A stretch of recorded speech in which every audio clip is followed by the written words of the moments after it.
What up, everybody? What be cracking, peoples? On another Saturn's Day. How we doing? Welcome, welcome, welcome. Boy, I almost didn't make it today, boy. Almost didn't make it today. The sound was kind of messed up last week. Sorry. So, when you come in, let me know if the sound is okay. What up, Summer Breeze? Immortal 9. Dwayne Hicks. What's cracking on the Saturn's Day? Kimberly Bell, what up? That guy. What up, Swarthy Side OM? Or OM? Mrs. B, what up? London Show. Spread the wealth. Bro L. Wise. Eric Johnson. Kissed by the Sun. Brian Bennett, what up? Kevin Corbin. Transcendental, what up? Noble Emo Tap, what's happening? Jason Rivers. Danger Man Dubs. What up, King Lemuel Productions? That's right. Hit the like button, dang it. Take your shoes off. You heard Summer Breeze. Appreciate you. That means hit the like button. Christopher Banks. Amir Shaheed. Lester Ingram. Dark Lover. Y'all in these names. Lovely Me Bay. Tracy S. Redo Dragon. Or, excuse me, Red Dragon. That looked like an O, didn't it? My bad. What's poppin'? Roger Roach. What up, man? What's bobbing? Cuz I said, what up, Cuz I? Where you been, girl? Thank you for the cash out. And everybody who want to hit the cash out. Yeah, what up, kid? This is what, Cass? SNL would love you. No, they wouldn't, man, because I can't do that on stage if I'm doing it for other people. I'm just doing it for y'all, man. What up, though? Ruth Thompson, Deshaun Houston. What up? Excuse me, Ayana? We got to holler. Ayana, hit me back. You know how to do editing, so you need to hit me up, Ayana. What up, that boy Tree? Oh, what is that?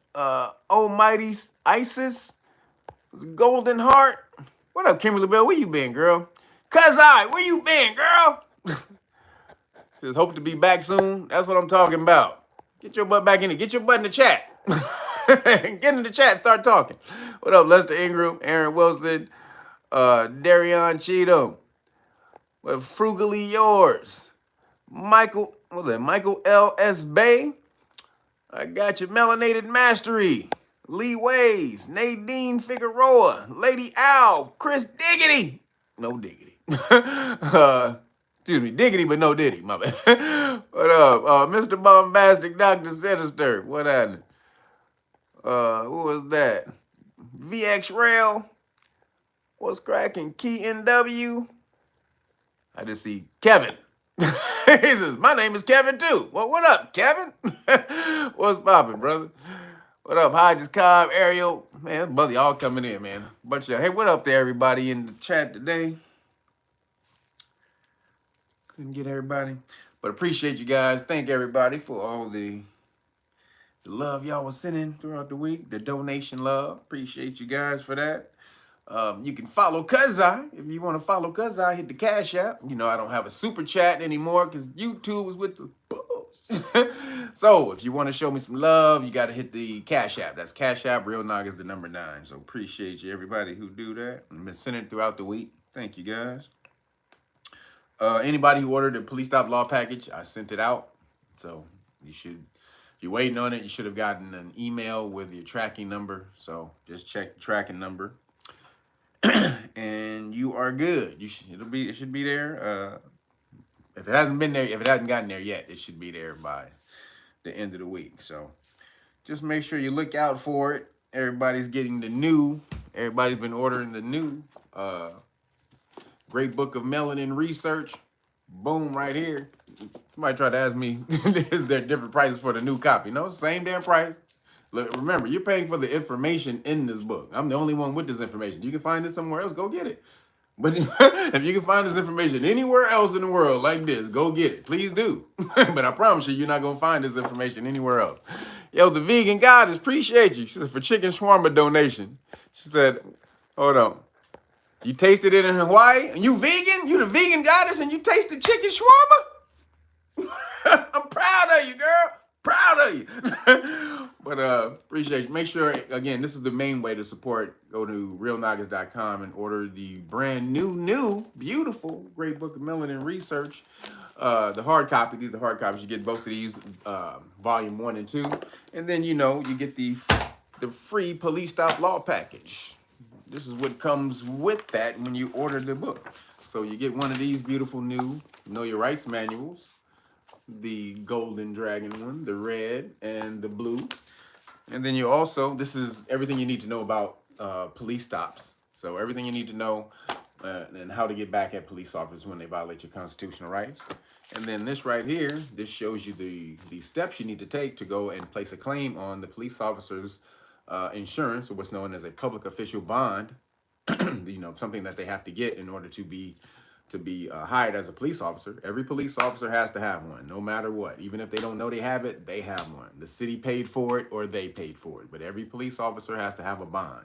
And you can go place a claim on that bond when they violate your constitutional rights. All right, that's what it's for. So when they violate your rights, go get them. Every single time, and then it'll stop. That's how it will stop. When we start going back at them every time they violate our rights, that's when it'll stop. So this is what you get when you order the Great Book of Melanin Research. So you get either one of these. Make sure you let me know which one it is, so I'm gonna give you the one I want. Broderick Enoch, appreciate you. He says for the CT guy. What's the CT guy, bruh? What's the CT guy, Roger Gross? But again, you gotta let me know what color you want. Because luckily Corey last week, he said, I want the gold one. So Corey, you got the gold one. It's on its way. But you got to let me know which one you want, red, gold, or blue. Make sure you just leave a note when you make a purchase, and I'll send you the red, gold, or blue one, all right? And then, it comes with the constitutional rights cards. Boom. Got to tell you this every week. This is helping people out in these police stops. You get pulled over, you pull these out. Man, let me tell you in a second after I show you this. So then you get this tells police officers everything you want to know about, or everything you want them to know about your constitutional rights and what will happen when they violate your constitutional rights. And then this is the qualified immunity card and notice right here. This tells the police officers that they lose their shield, which is what the Supreme Court gave them when they violate your constitutional rights, and they don't know that they violated your constitutional rights. But when they knowingly do it, or they plainly act incompetent, they lose their qualified immunity. So these cards tells them that right here. This is all the laws, just in case they don't believe you. You got all the laws right here in the front and the back. That tells them they lose their qualified immunity. So you give this to the police officers. You say, I don't answer questions, officer. I'm telling you. And police officers are tripping out trying to keep this stuff. We just had, the police officers, they just ordered some of these.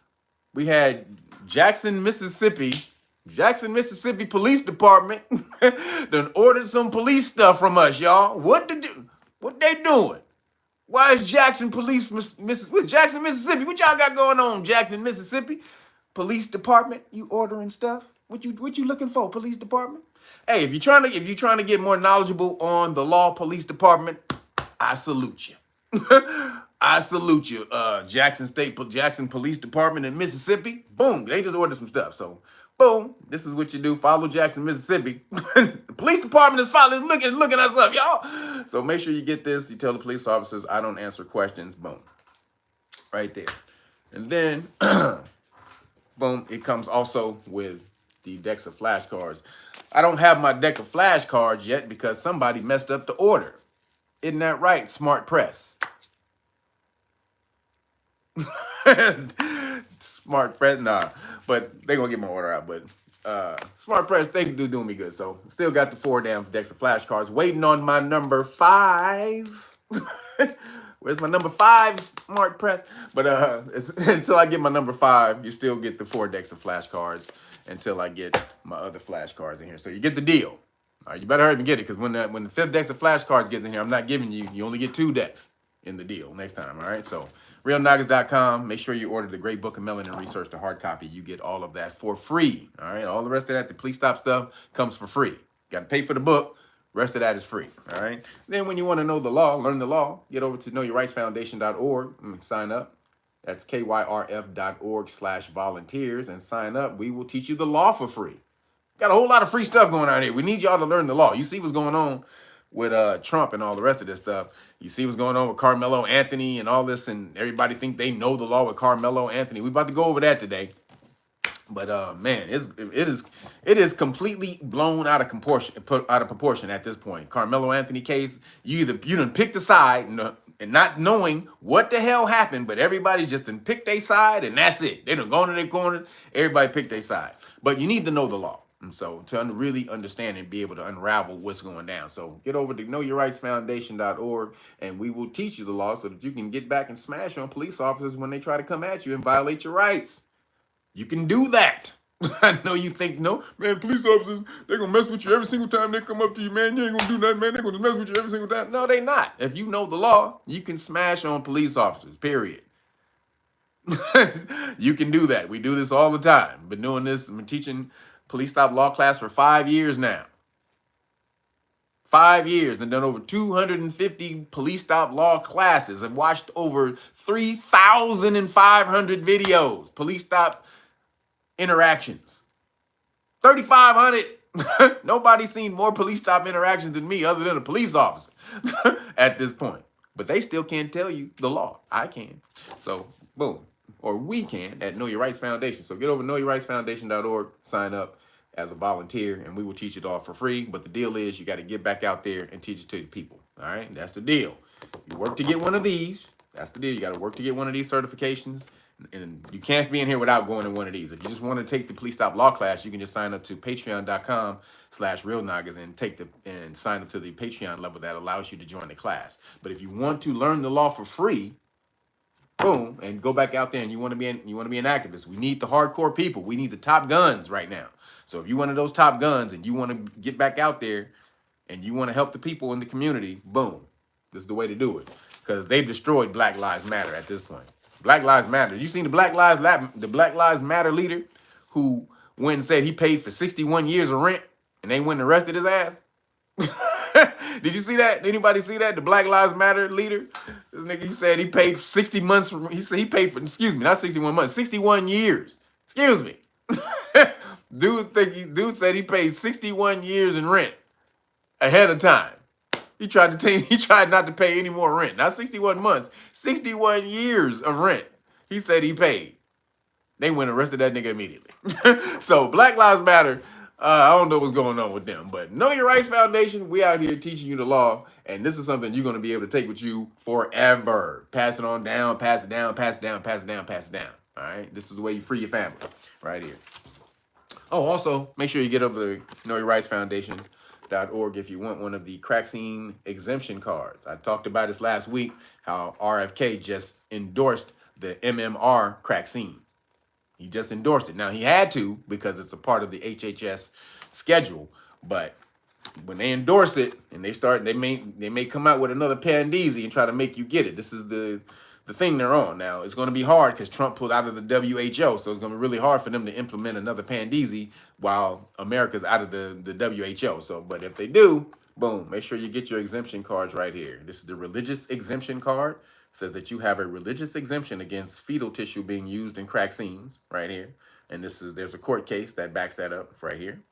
And then this is the liability card that says that if they force you to get the crack scene, they're liable for every second that it remains in your system. You're only liable to be on the clock for about 4 to 12 hours a day.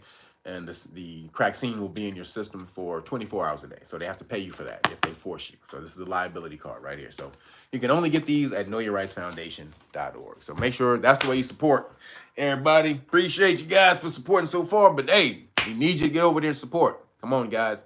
This is how we do it right now. You see, they're trying to mess with me on YouTube. Know Your Rights Foundation needs great support, and so do I at Real Noggers. Appreciate you, M. Benson. Thank you. Thank you for the cash app, man. See, follow M. Benson's lead. Appreciate you, M. Benson. What up, M. Benson? What up, baby? No. Appreciate you, M. Benson. Thank you for the cash app. Make sure you follow M. Benson.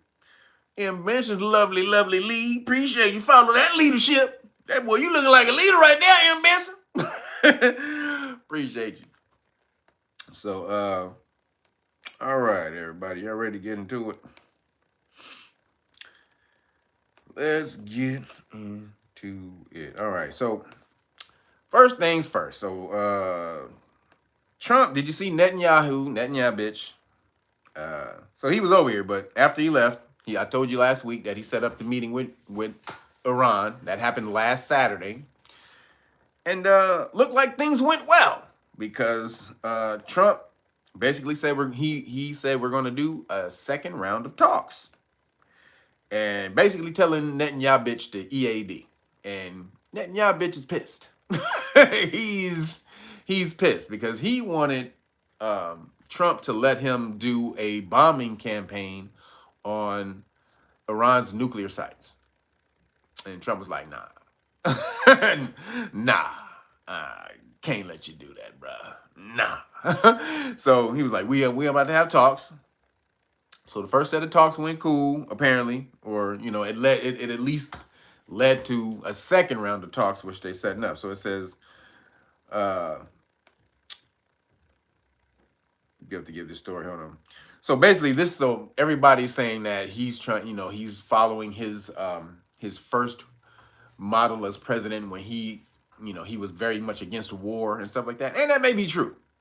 However, I got a different take on this. I don't think that he's pulling back from, Ayan, appreciate you, girl. Thank you. 1 pack of ketchup. I love you, girl. You give me a pack of ketchup a week. I love you so much, girl. I gotta mess with you. Appreciate you, girl.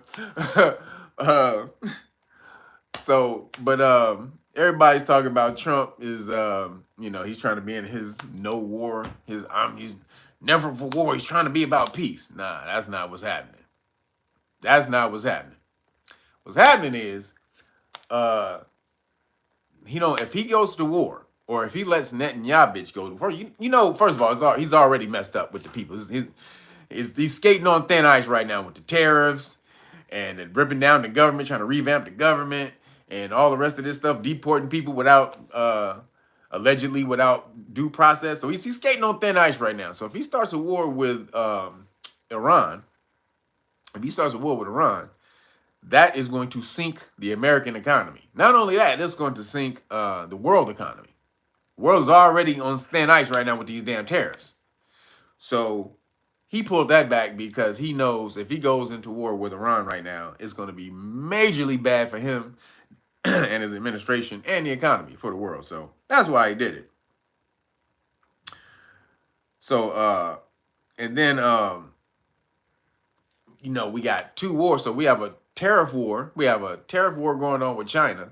You can't have an actual hot war. You can't have a financial war going on with one country and then an actual hot physical war going on with another country. That's going to deplete your, not only your intelligence, your military, but it's going to deplete the money.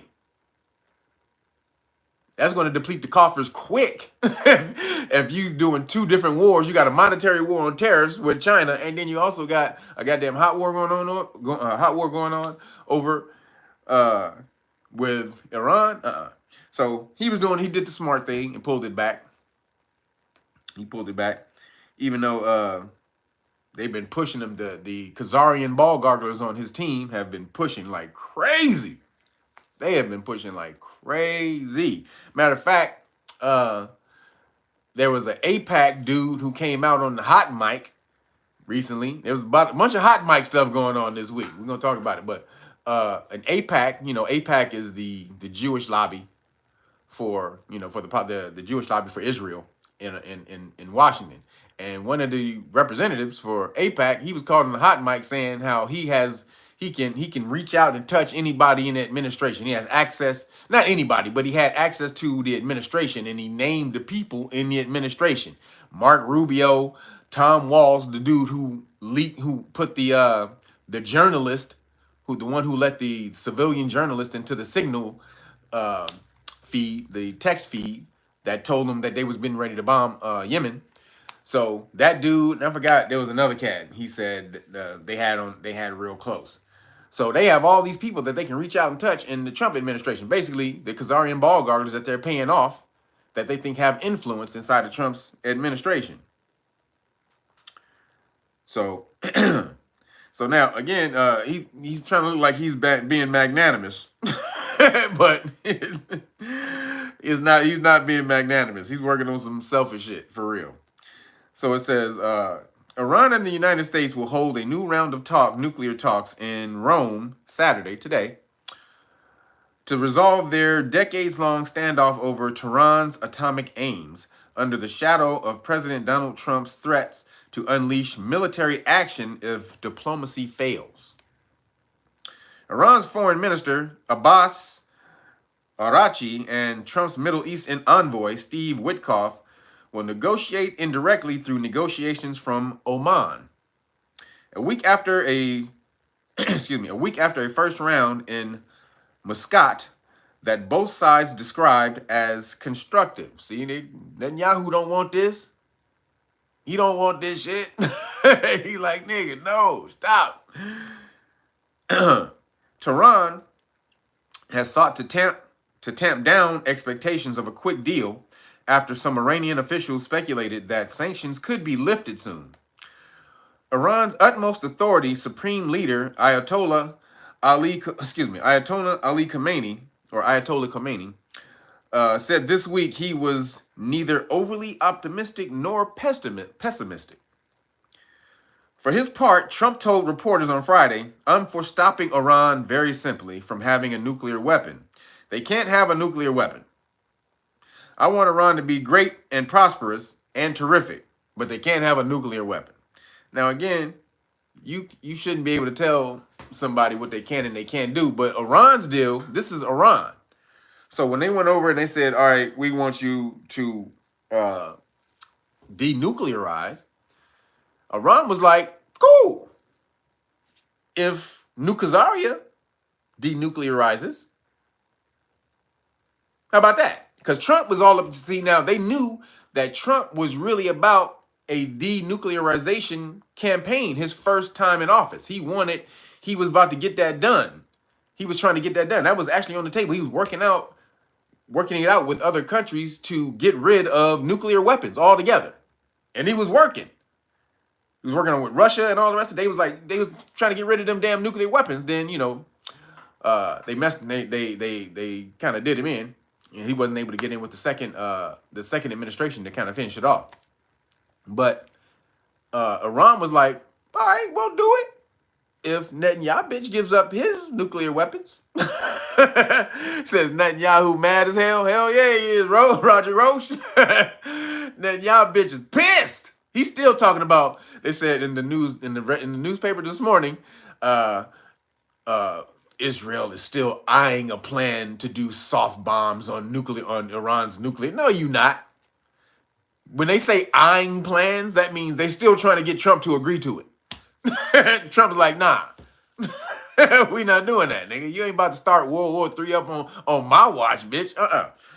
So that's what's going on right now. As we speak, they are in talks.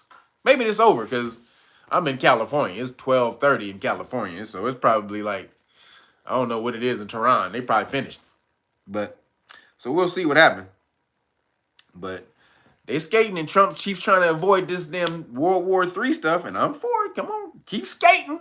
Keep ice skating, Trump. Keep on ice skating around New Khazaria, because you know what they trying to get you to do. New Khazaria is trying to get you to drop the B on Iran. They trying to get you to drop the hammer on Iran, and because they want to take over the whole region. They want to wipe out all of the Muslim regimes or the Muslim regimes that they don't have under their control already. So, don't do it, Trump. Don't do it, Trump. Don't give in to Netanyahu, bitch. You more alpha than him, man. Netanyahu is always more alpha than the president that's over here. Like, even though Barack Obama wasn't no pushover, Barack Obama be, he fruitopia. Not that fruitopia is a pushover, but Obama though, he ain't got no real heart like that.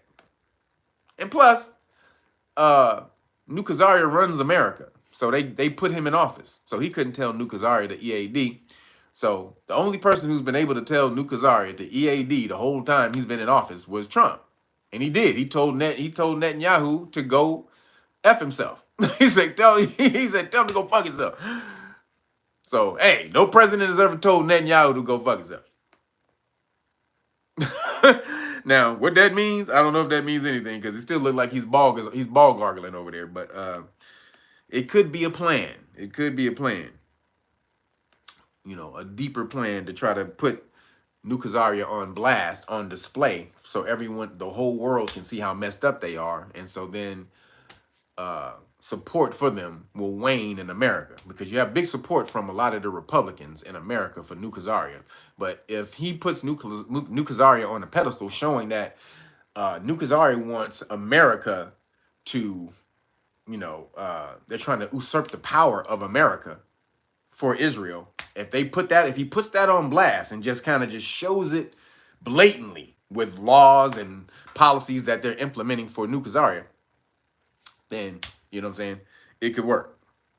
If that's what he's doing. I don't know if that's what he's doing. So, moving along. No World War III, Trumpity Trump. So, moving along, Maryland Senator, the Maryland Senator, I forgot his name. You can look him up. I didn't care enough to look up his name. He goes to El Salvador to bring back the Democratic president. Democratic senator, Maryland Democratic senator goes to El Salvador to bring back the MS-13 gang member who beat his wife and killed somebody to enter the gang. You know, you got to enter MS-13. This is allegedly, according to them, some of the gang members on YouTube. To be in MS-13 and to get them tats, they got to see you take somebody out. Allegedly. Again, I don't know. Now, we had MS-13 out here. That's kind of the way it is out here. And I've known MS-13 since I was a little kid. I used to ride the bus to school in the 7th grade, and we would see MS-13 hit up on the bus. That's way back in the day. So MS-13 been around a long time. Been out here, and they've been battling, you know, with the LA gangs and stuff. But so apparently though, to enter MS-13, now this is in El Salvador. I don't know if it's the same way it is over here, but I do know over here they do have rituals like that over here. But in El Salvador, you're supposed to take somebody out, and they got to see it.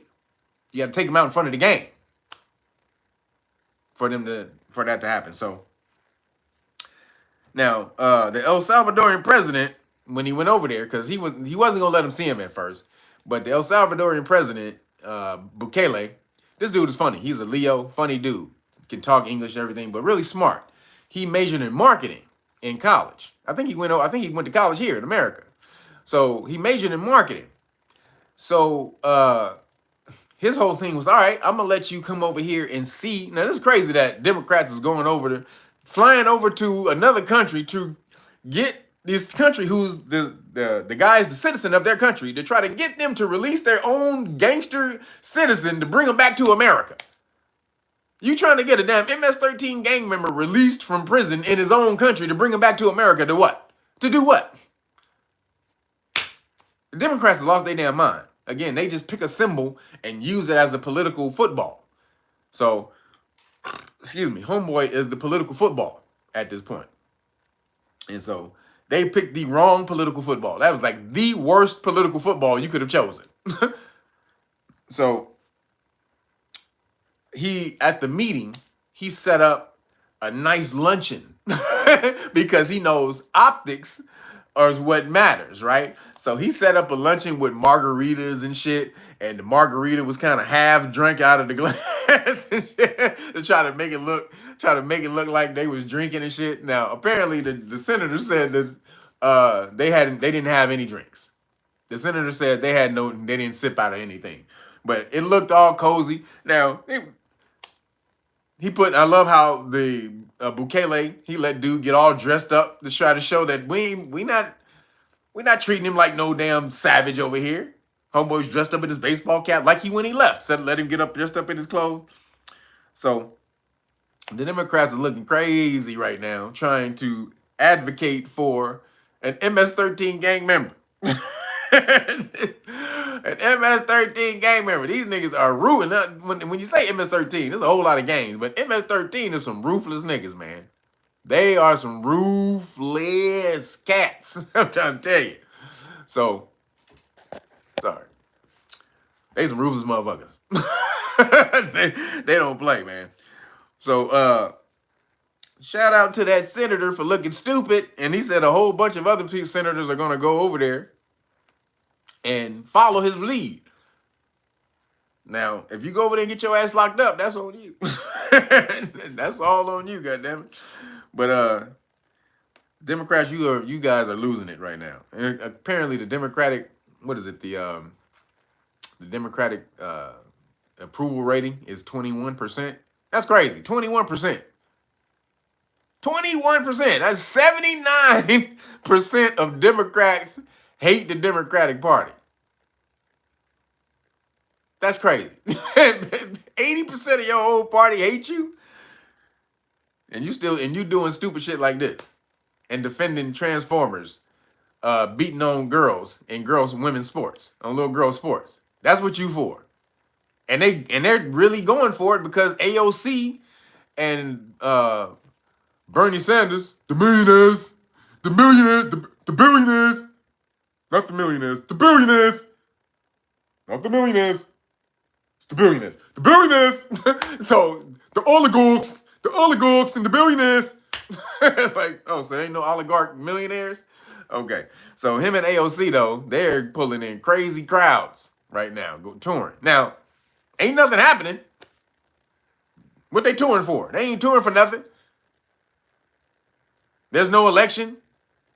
There's nothing happening right now. They just touring to be touring. Because they know people are pissed at Trump right now, and they know if they let it die down, this is the best time for them to raise money. So they can go around and talk crazy and raise money, speaking Trump and Elon, and raise a whole lot of money, because eventually this shit is going to die down. People are not going to give a shit no more. You know, but right at the beginning of the election, it's really hyper, and everybody's all passionate and hyped up, right? So they can get money. But it's for no reason, because they're not talking about any goddamn thing. They're not talking about anything they want to do for America. How you want to help America? Trump bad. Trump is evil. He's stealing your Social Security, Medicare. Blah, blah, blah, blah, blah. Well, what are you going to do? Trump bad. He's going to steal all your money. Like, wait a minute. What are you going to do? Trump is evil. He's stealing your Social Security. Like, nigga, what are you going to do, motherfucker? Is it lunchtime? I think it's lunchtime. We'll answer that when we get right back. Promise you. As soon as we get back from lunch, I'm going to answer that question. When you coming back from lunch? 2 months. Yeah, 2 months. You know, we got some other stuff to do in between. Yeah, we're going to have some lunch. We're going to fly over there, we're going to fly away from you. We're going to fly away from you where you're not asking me any more questions. We're going to fly way over there, and we're going to stay over there until you don't ask me any more questions, okay? And we're going to come back when you don't ask me any more fucking questions about what we're going to do for America. Is that all right with you? Like, no, bitch, what you going to know? So they have no answers for what you're going to do for America. Just Trump is evil. Trump is bad. Elon's evil. Elon is bad. Republicans evil. Republicans bad. That's all it is. So, we'll see what happens. But, while that's going on, Trump is like, yo, because they keep trying to they keep trying to act like dude is an American citizen. He's from Maryland. They say a Maryland father was stolen from America and shipped to El Salvador and put in a gang prison, and he's innocent man and blah, blah, blah. This nigga's an innocent man. All right, so Trump basically... This is the story. Trump infuriates liberals as he shares proof the deported thug is MS-13 gangster. Because they kept trying to say, there's no proof that he's MS-13. There's no proof. There's no proof that he's MS-13. So now when they released him out of jail and they took a picture of the nigga's tattooed hand, so that's what they saw. So a smirking Donald Trump tonight shared proof that a deported illegal immigrant who has become a martyr to liberals is a member of the notorious MS-13 cartel. Liberals, meanwhile, see him as a man both here legally and wrongly deported in their latest outrage towards Trump. Bring him back! Bring our people back! Any illegal immigrant? Doesn't matter! He belongs to us. He's America. He snuck over. He snuck over properly. He did it successfully. He snuck over properly, man. He deserves everything. No, you don't. You don't get to sneak. This is the funniest shit, man, that they believe. That once you're able to sneak in here, then you are able to avail yourself of all the privileges and rights of America.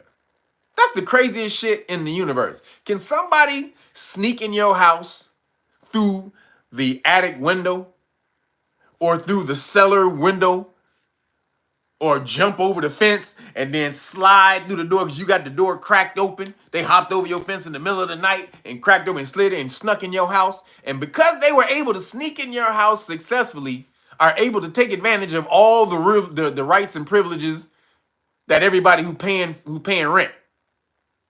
Can they do that just because they snuck in your damn house? In no place would anybody think that is sane. Because somebody snuck in your house, they're able to now receive all the privileges that everyone in the house who's paying rent gets. But this is what they motherfuckers think. If they just equated it to that, it would seem absurd. No, you can't sneak in my house and then take advantage of every goddamn thing in the house that everybody paying rent get. The fuck are you talking about? That's ridiculous. That's like somebody sneaking in the house and then your daughter or your brother or your son, he lives here, Dad. He lives here now. He's part of the family. Come on, Dad. Come on, Dad. He snuck in my room in the middle of the night at 3 o'clock in the morning.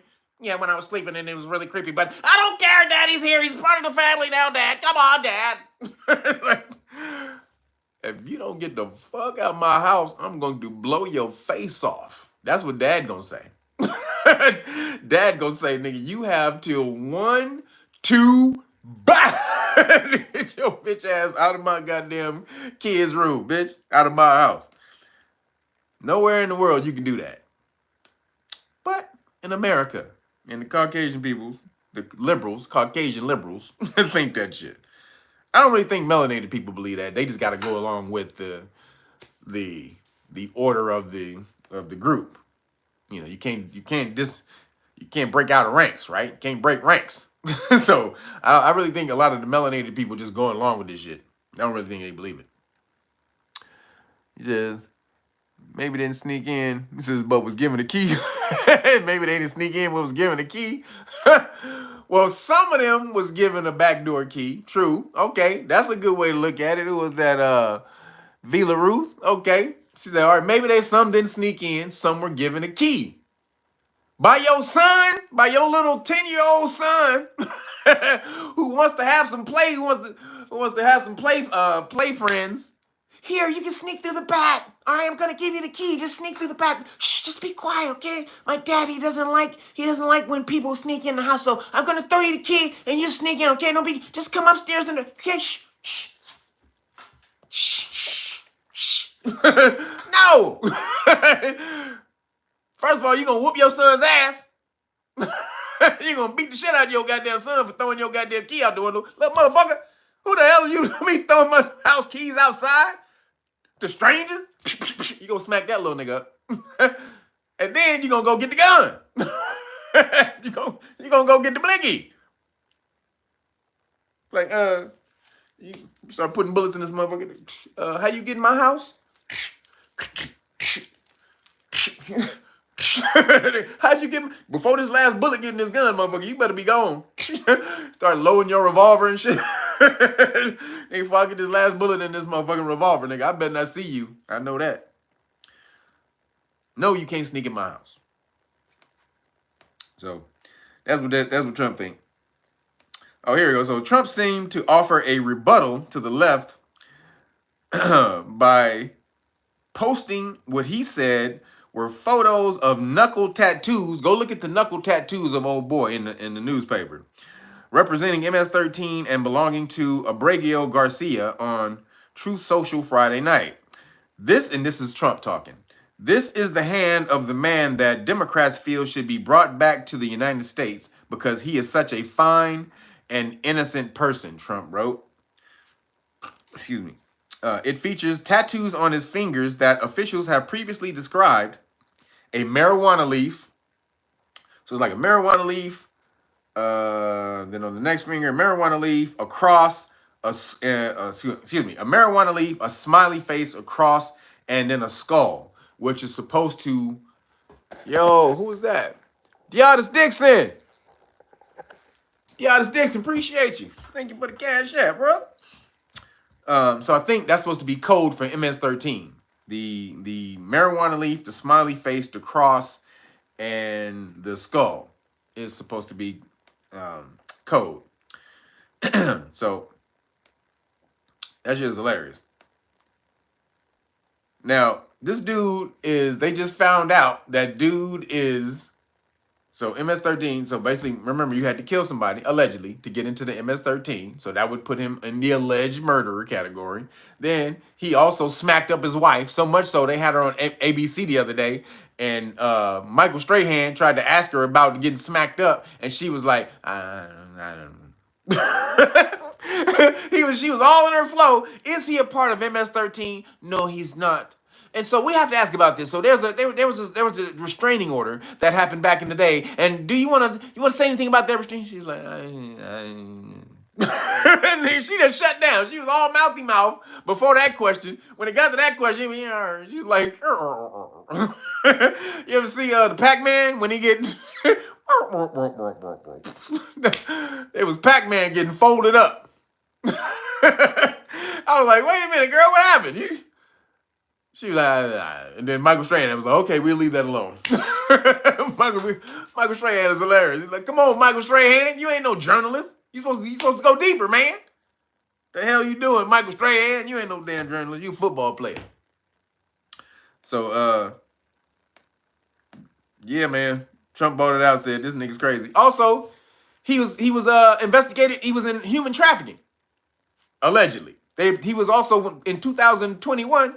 They had pulled the nigga over, and he was supposed to and was involved in human trafficking. They got that on him, allegedly. So this is their martyr. This is who they want you to believe was an upstanding, upright, loving Maryland father. Now, can you change your stars? Can you change your stripes and all the rest of that? Absolutely. Can you leave gang life behind? Absolutely. You can you once if you hit your woman, can you change the whole life, change the new leaf and saw the better of your ways and all that? It's all absolutely all of that stuff is possible. Is it likely?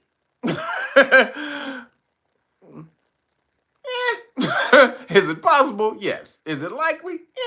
Yeah. So, you probably still the same old cat. This Trump was heard on. So then check this out. So this is a new thing. So Trump now. This is why you better get your butt over here and learn this damn law. You understand? You better get your butt on over here and learn this law. You know why?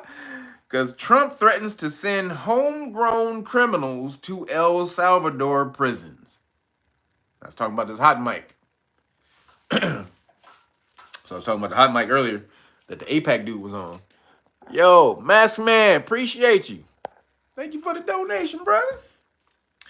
So anybody can want to hit me with the donation. That's Cash App. It's Real Naga's the number 9. All right, Real Naga's the number 9. Appreciate you guys. That's the way to support me because I'm not in the super chat program anymore. YouTube don't like me telling y'all real stuff, man. They don't like me telling y'all the truth. It took me out. You know how I got out of that? It was the day I was talking about the Bohemian Grove. That's what they said it was. I was talking about the Bohemian Grove, and they took the whole video down. They put and they gave me a thing that said the Bohemian Grove was misinformation and blah blah blah blah blah and all this and that. When there's a 50 million videos on YouTube that deal with the Bohemian Grove, you want to take my damn live stream down and then take me out of the program, right? So I'm out of the super chat program because of the Bohemian Grove. So way to support again. Cash App Real Nuggets the number 9. So appreciate you guys. So Trump want to send y'all to El Salvador. Now he talked about that before, but he was on the hot mic in the Oval Office when he was talking after the meeting with Bukele. So he didn't know the mic was still on, and so this is what he said. So Trump was heard on the hot mic in the Oval Office, joking with El Salvadorian president, saying, "Homegrown criminals are next," Trump said to Bukele. And then Bukele was like, "What?" I said, "Homegrown criminals are next. The homegrowns, you got to build about 5 or more." He said, "For the homegrowns, you got to build about 5 more places." And then Bukele was like, "Yeah, we got space." Bukele was like, "Send them niggas on over here, Kyle." Bukele crazy, nigga. Straight up Leo. He don't give a shit, boy. He is a G. Send them niggas right on over to me, my nigga. For sure. I think he getting like $6 million a month or something like that. What is the price tag? Isn't it like $6 million a month or something like that? I forgot what it was. It's something like the price tag is $6 million, but I don't know if it's $6 million a month or a year or whatever. But Trump said he wants to send people to El Salvador. Holy shit. Now, can he send people to El Salvador? No. Now, not now. He can send illegal immigrants to El Salvador, but can he send Americans to El Salvador? He said, somebody said they knew. What up? Somebody got a new person in here, Takeaway?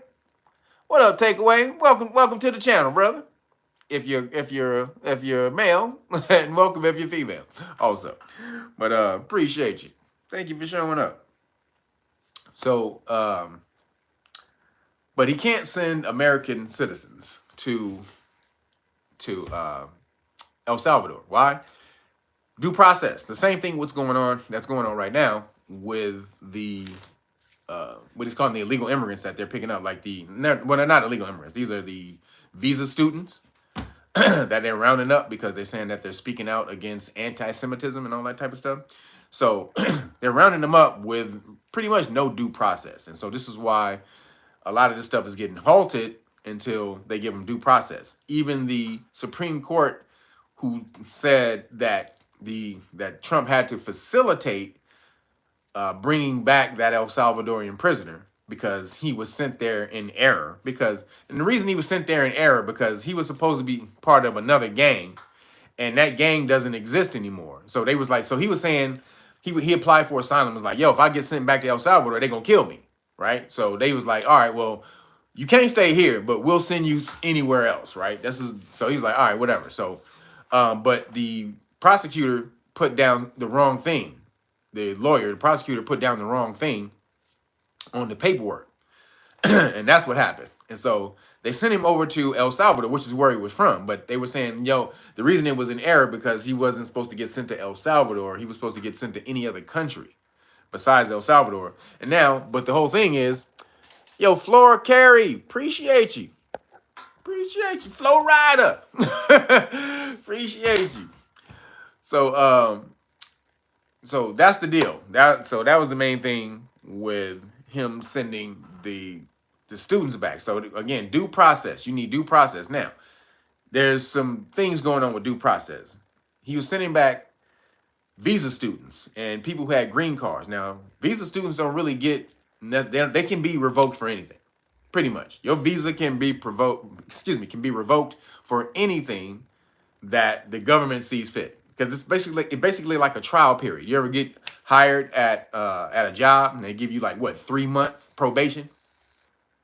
When they give you like, I think that's what it was. I ain't had a job. I haven't worked for somebody else, I should say, in a long ass time. But I think it's like what, a 3-month probation? You get 90 days or something like that. So that's kind of what a visa is.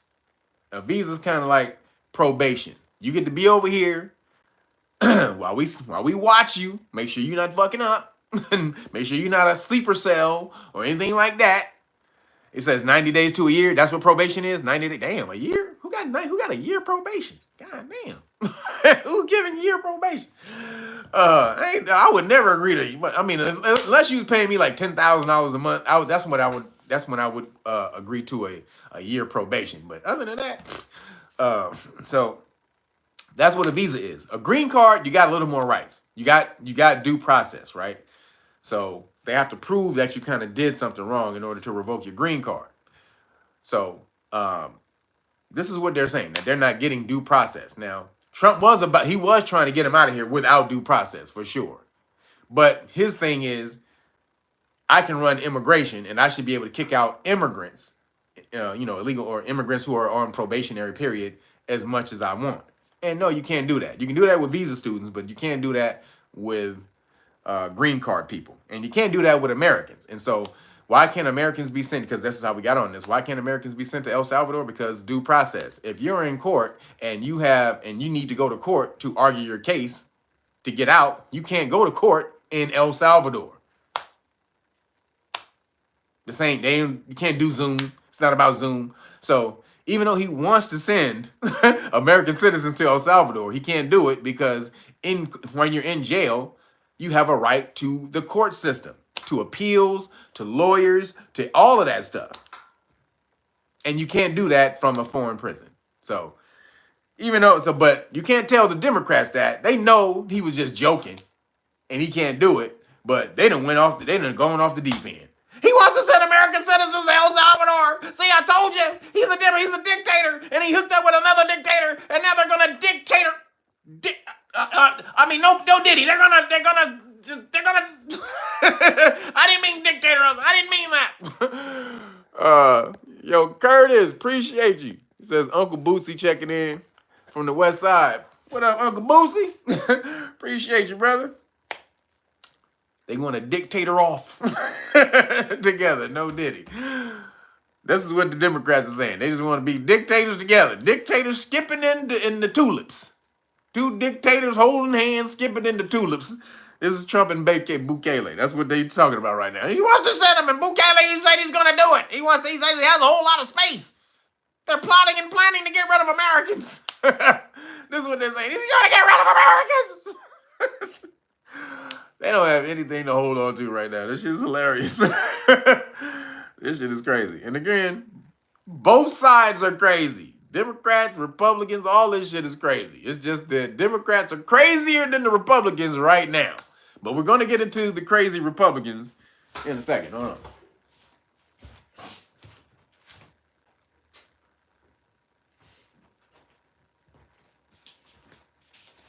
So, speaking of the crazy Republicans,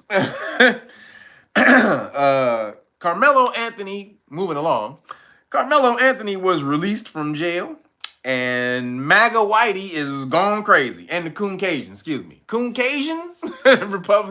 Caucasian Republicans, and MAGA and the Whitey MAGA is gone crazy because he's been released from jail, right? So I'm just saying, see, MAGA is all this. We're not racist and this and that. All right, you're not racist till you are, right? So I'm proposing MAGA. You need to remove the M from in front of your goddamn name and put an F. MAGA needs to take off the M and put an F, because that's what y'all acting like right now. Can't say the name, but you know what I'm saying. Take off the M, put a big old F right in front of where that M was. And you know what that means. You know what it says. I shouldn't have to tell you, but that's who they are right now. Sound it out. If you don't know what I'm saying, sound it out. You can pronounce the words if you don't know what I'm saying. That's who they are right now. So they're doing the same thing they accused the Democrats of when they go at Trump. Misinformation and disinformation, demonizing the person they don't agree with, and having evidence that having no evidence that the person did anything wrong. This is what Democrats usually do. But this is what MAGA is doing right now. They done gone crazy. Carmelo's he's a thug. He grew up in a bad home and shit. Now they dispelled all these different things, but they just keep calling him a thug killer and all this and that type of stuff. No evidence that he's done any of this stuff. No evidence that he's a thug. Actually, evidence to the contrary. He's a good kid. Came up, straight A student, 3.7 GPA, 2 jobs. Great kid. Never bothered anybody, never had any problems. None of that shit. He says, F America. F America gay. That's funny. Okay. So, they need to remove the M and put an F. So, again, so the Democrats, as soon as you disagree with a Democrat, they go after you, they demonize you, kick you out of the whole thing. They doing the same thing on their end. Jumping to conclusions, again, with no facts, other than that the Caucasian kid started it. That's it. They know the Caucasian kid started, but they believe that you're supposed to be able to put your hands on somebody and nothing happened. That's what they believe. They keep omitting the facts to steer their own criminal, their own criminal black enraged kid narrative. Right? This is what they keep trying to do. He's a criminal black kid. They keep omitting truths, like the straight A student and the 3.7 GPA, never bothered anybody before, and he's a two sport athlete, star athlete. So all of these things that they would be putting out with the white kid, right? They be doing all of this stuff with the Caucasian kid. Now, let me give a disclaimer right up from the bat. This shit ain't racial to me. I'm seeing the racial, glass that is being that's being seen through. Excuse me, I'm seeing that. The racial colored glasses that is being seen through. However, I don't believe in any of this is racism as far as the topic or what my opinion is on it. I would say the same thing if the dude who got stabbed was black or melanated. My point is, don't put your hands on nobody. That's where I come from. I come from the school of don't touch nobody and you won't get touched. See, a lot of people don't come up confrontational. And a lot of people who live in these nice neighborhoods and you never get in fights and all the rest of this stuff, you have no idea what confrontation actually is. And there's many different levels of confrontation. So many different degrees of confrontation. To arguments, to just crazy looks at each other, to arguments, to coming to hands, to fights where you don't see each other no more, or where if you are together, sometimes the weapons come out. So many different degrees of confrontation. And a lot of Caucasian people have not had any of that. Leah, appreciate you. Got your little burger on here. Appreciate you, girl. Hook it up. Right for you, girl. Take a little bite. Leah. Appreciate you. Thank you for the cash app. But, excuse me. But, so, again, when you come from the streets, and this is also taught in melanated homes, because what happens when you put your hands on somebody in a melanated home? What happens immediately? Kids, we learn this from the jump. When you put your hands on somebody in a melanated home, what happens to you immediately? He says, this is a 2-parent home. Yeah, he had a 2-parent home. What happens to you immediately when you put your hands on somebody in a black home? He said, oh, the strap, the belt. Yep, the strap and the belt. Thank you. The strap, the belt, the hand, the broom, whatever's close by. What you say? The fuck you say? What did you just hit me? I've watched so many videos where white people get hit by their kids and they don't do nothing. And then I saw a video where this little kid, please tell me y'all seen this video where this little melanated kid, he was sitting on his mom's lap and the grandmama was trying to play with him and he was trying to play. And the kid reached over and smacked the grandma. And the grandma reached all the way back from the ancient tribes of Africa, even Mars. She said, woo, woo, yeah. I mean, this was a little kid too. He had to be like 2 years old, no older than 3. She gave him a haberdashery smacking. Oh my God. That little motherfucker was like, oh. Yes. And she told him, she said, don't put your hands on people. That's exactly what she told him. Soon as he got smacked, she said, "Yeah, boy." I mean, it was loud, boy. She was about to slap that nigga head off. He was like 2, 3 years old. So that's what we learned in our households. Caucasian people don't learn that.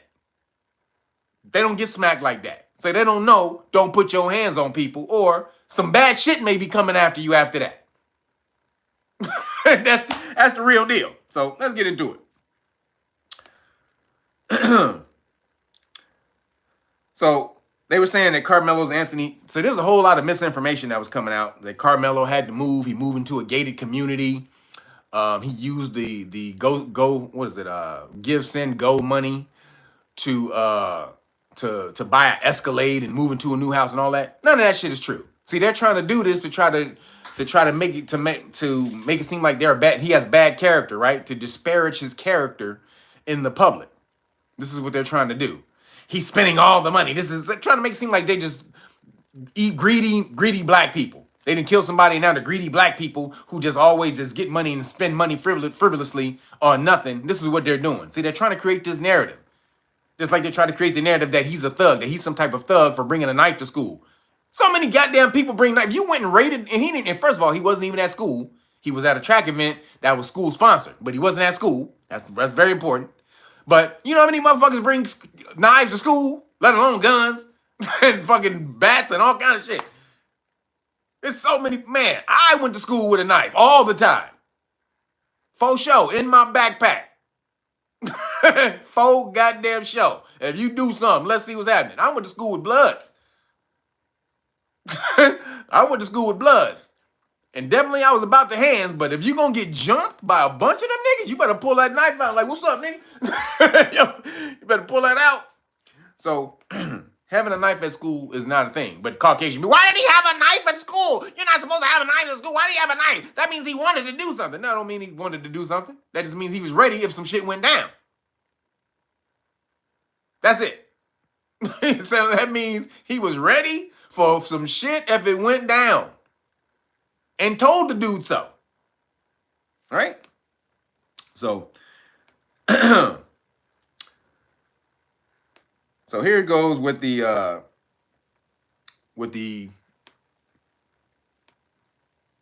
release. This is what the release about. So they lowered his bail from $1 million to $250,000, right? Which means he only had to come up with 10%, which is $25,000, right? So they was able to post that real quick. Bye. He out. So just so you know, the house and all that, they was already rich. They not rich, but they well-to-do. They already lived in a gated community. They already had an Escalade. They already had all that stuff. They haven't even gotten any of the money out of the gifts and go yet. They haven't even started the process. So this is just to keep them. This is just to keep the disparaging character of the people. So then. Excuse me, the $250,000 that the bail got lowered to, people are tripping about that. You know, they were tripping on the judge who lowered the bail. Now, saying that she's a DEI hire and she's a Democrat. No, she's a Republican, lifelong Republican, all this and that. Lifelong Republican, and they are crapping on her. So this is what I say: they turn on their own, because when they don't agree with when they don't agree with you, or they don't fall into the fold, then we're just gonna turn on her. So bet you if she was Caucasian and she was a Republican, they wouldn't be coming at her. But because she's a melanated Republican judge, they think they can shit on her just because of her color. They can just disparage her because she's black, and just be all black people are Democrats and woke motherfuckers, right? So we can just throw it out on her because she's black, and everybody just gonna believe it. But she has done nothing but donated to Republicans her whole goddamn life. Been a Republican her whole goddamn life.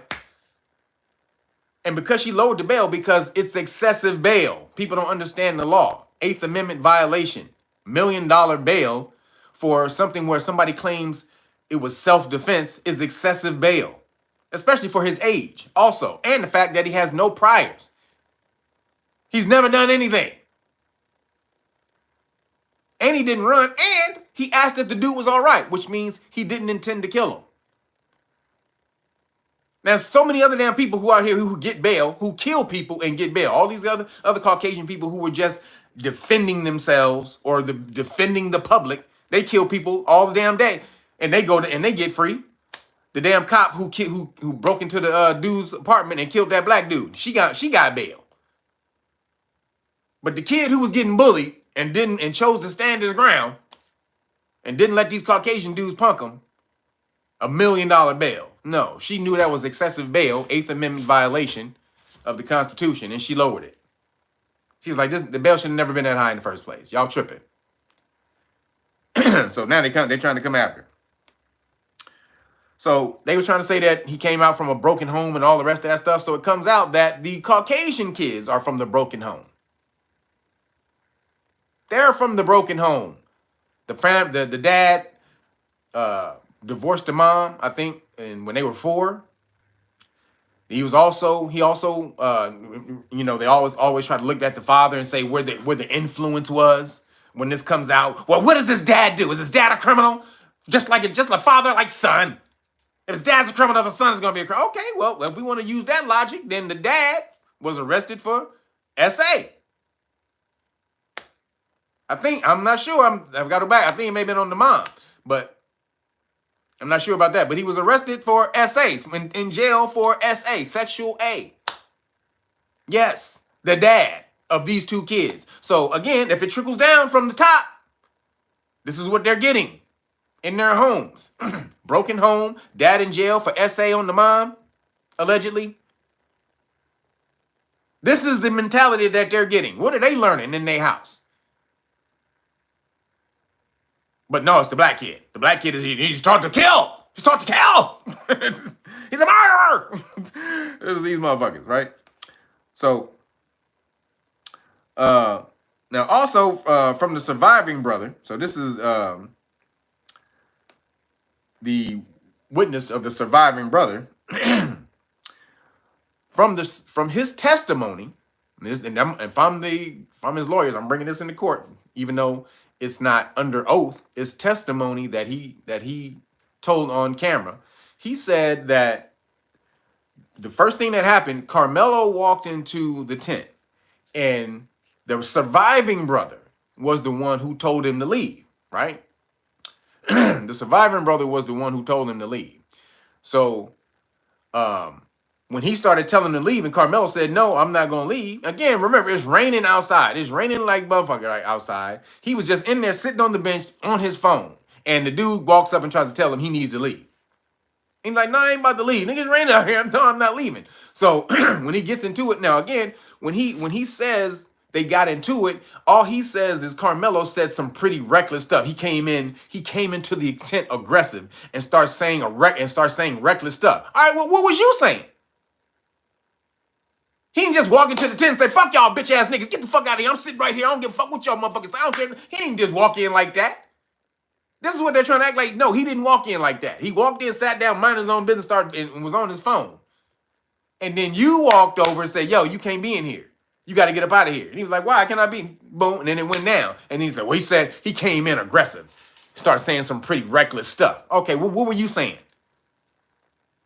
So then what happened is he said his brother heard them arguing, and then his brother, the one who got killed, he jumped up and jumped into it. So you know how brothers are. If your brother's getting into it with somebody, you gonna jump in like, hey, what up? You talking shit to my brother, nigga? So that's what happened. I see this all. I'm seeing it. His brother gets into it with Karmelo. He overhears it. He jumps up like, what's up, bitch? Now it's 2-on-1. You talking shit to my brother, so now it's 2 of them there. That's when Karmelo felt like, oh, shit, okay. Now, again, both of these guys, it comes out, because I didn't know the size of these cats last week, but both of them were 6'1", 225 pounds. Karmelo is 5'9", 130 pounds. This is crazy shit. So this is very important because a lot of stuff keeps coming out. Kid keeps saying, well, you shouldn't use a knife in a fist fight. No, it's if, do I feel like my life is in danger at the moment?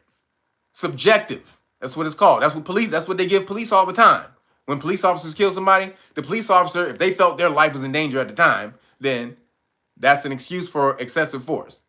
Now, in the Texas law, it states that you can use excessive force, deadly force, when you feel that your life is in danger.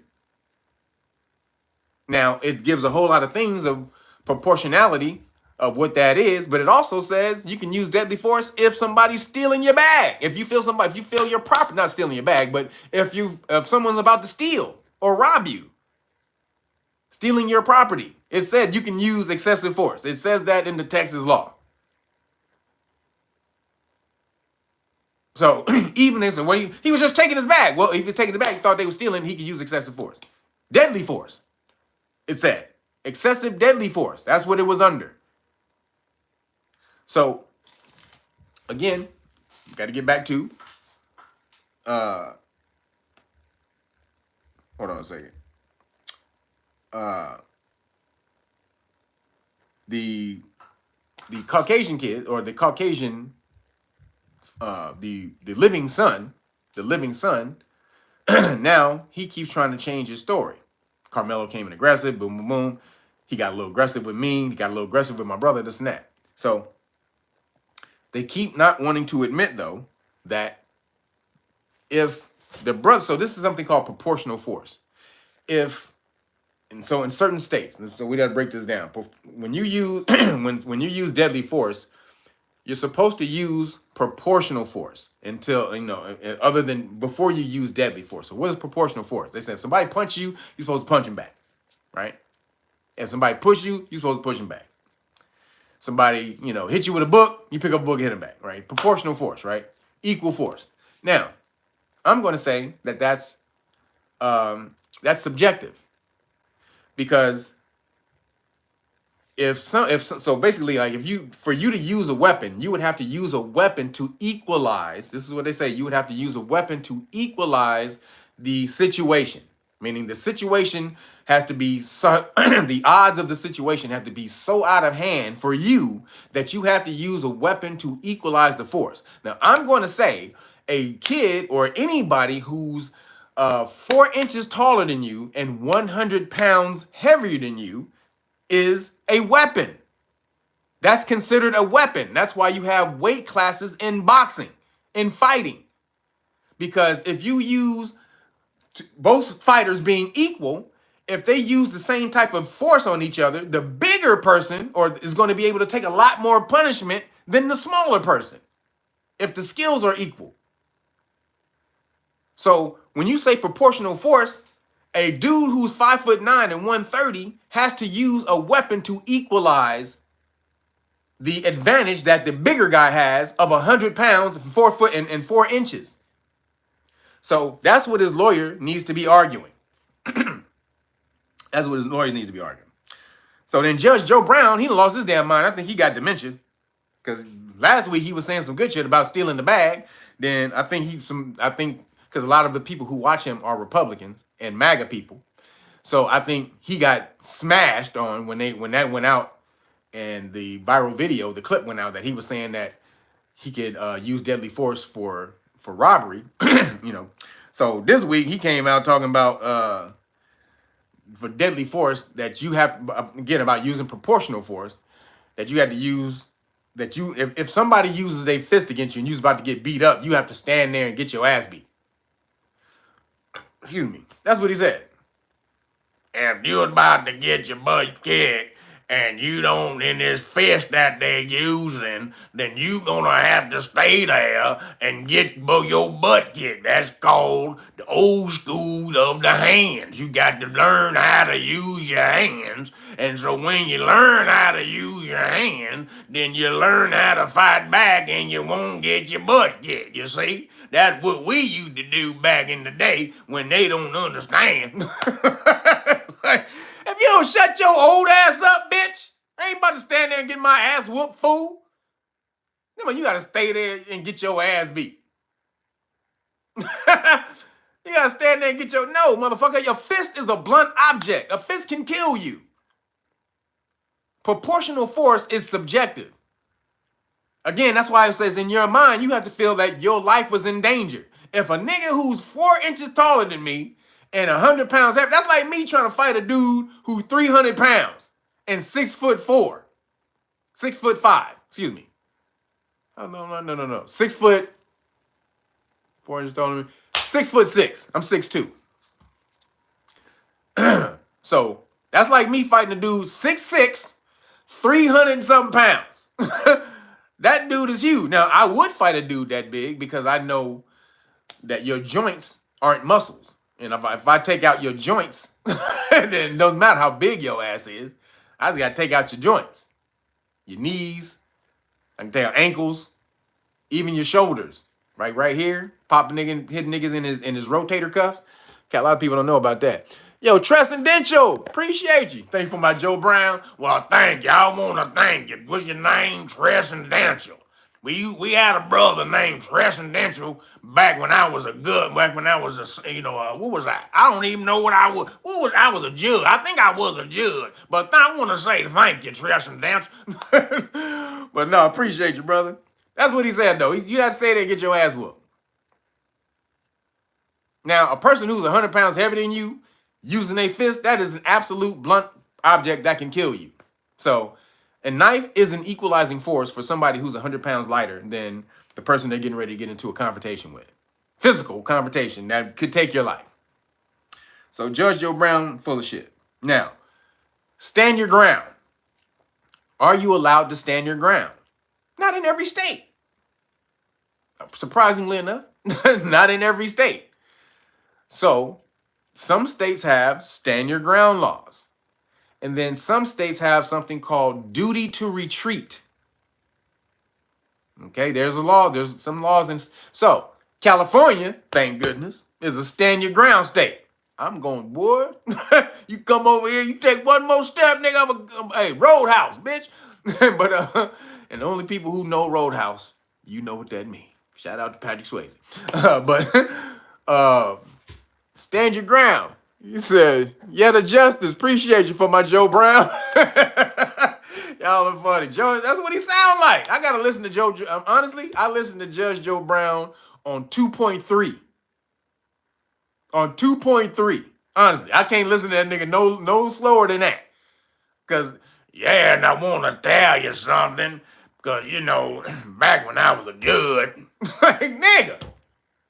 Will you hurry up with the goddamn story? That nigga takes 1,000 hours to get a fucking story, a point out. Like, goddamn. The person who interviewing him has asked this nigga the point 30 minutes ago. It take that nigga 30 minutes to get to the point. Like, nigga. If you don't hurry up and get your bitch ass to the point, Joe Brown, boy. So, I love Joe Brown. This week, he done lost his damn mind. He had a little dementia this week talking about you need to stay and stand your ground. Now, he probably was talking about stand your ground states. Duty to, excuse me, not stand your ground states, but duty to retreat states. New York is a duty to retreat state. Sorry. New Yorkers, you got to run like a bitch. If a nigga about to fight you, you supposed to turn around like a bitch. Goddamn, New York. I will never live in New York. Fuck that. Go Google it. New York is a duty to retreat state. Google that shit. Not for me. Not for the kid. Baby. I ain't running from nowhere. You better hope I don't chase you. Nigga, that's what's gonna happen. Hey, run. Nigga, run. No, nigga, I'm chasing. You the victim, bitch, not me. I'll tell you that right now. I ain't never a victim. So, and see, that's when you turn the tables on these cats too. A bully or somebody like that, that's what they not expecting. When they expect you to be the victim, and then you turn around and you more devil and evil than they. God damn, this nigga's evil. Get him off me! Get him off me! Yeah, motherfucker. Yeah, you lost your damn mind. You better understand. That's why you don't put your hands on somebody, because you don't know who you dealing with. You may be dealing with Beelzebub incarnate. And if you piss me off, that's who you're dealing with. So, duty to retreat states can EAD. Duty to retreat states, Not having it. So let's see let's see what happens with Karmelo. Oh, then they had a press conference. Oh, I forgot about this. They had the press conference, and the boy and the Austin's father showed up to the press conference. Why are you showing up to that press conference, bro? There's nothing good that's gonna happen there. If you want to meet with the parents, you can meet with the parents in private. You don't have to show up to their press conference. If you want to have a talk with the parents and do and mediate and be cordial and all that, and try to set up some type of where you guys come together and squash the difference or what, all of that. You can do that privately. Why did you come to the press conference? Because you were trying to create a scene.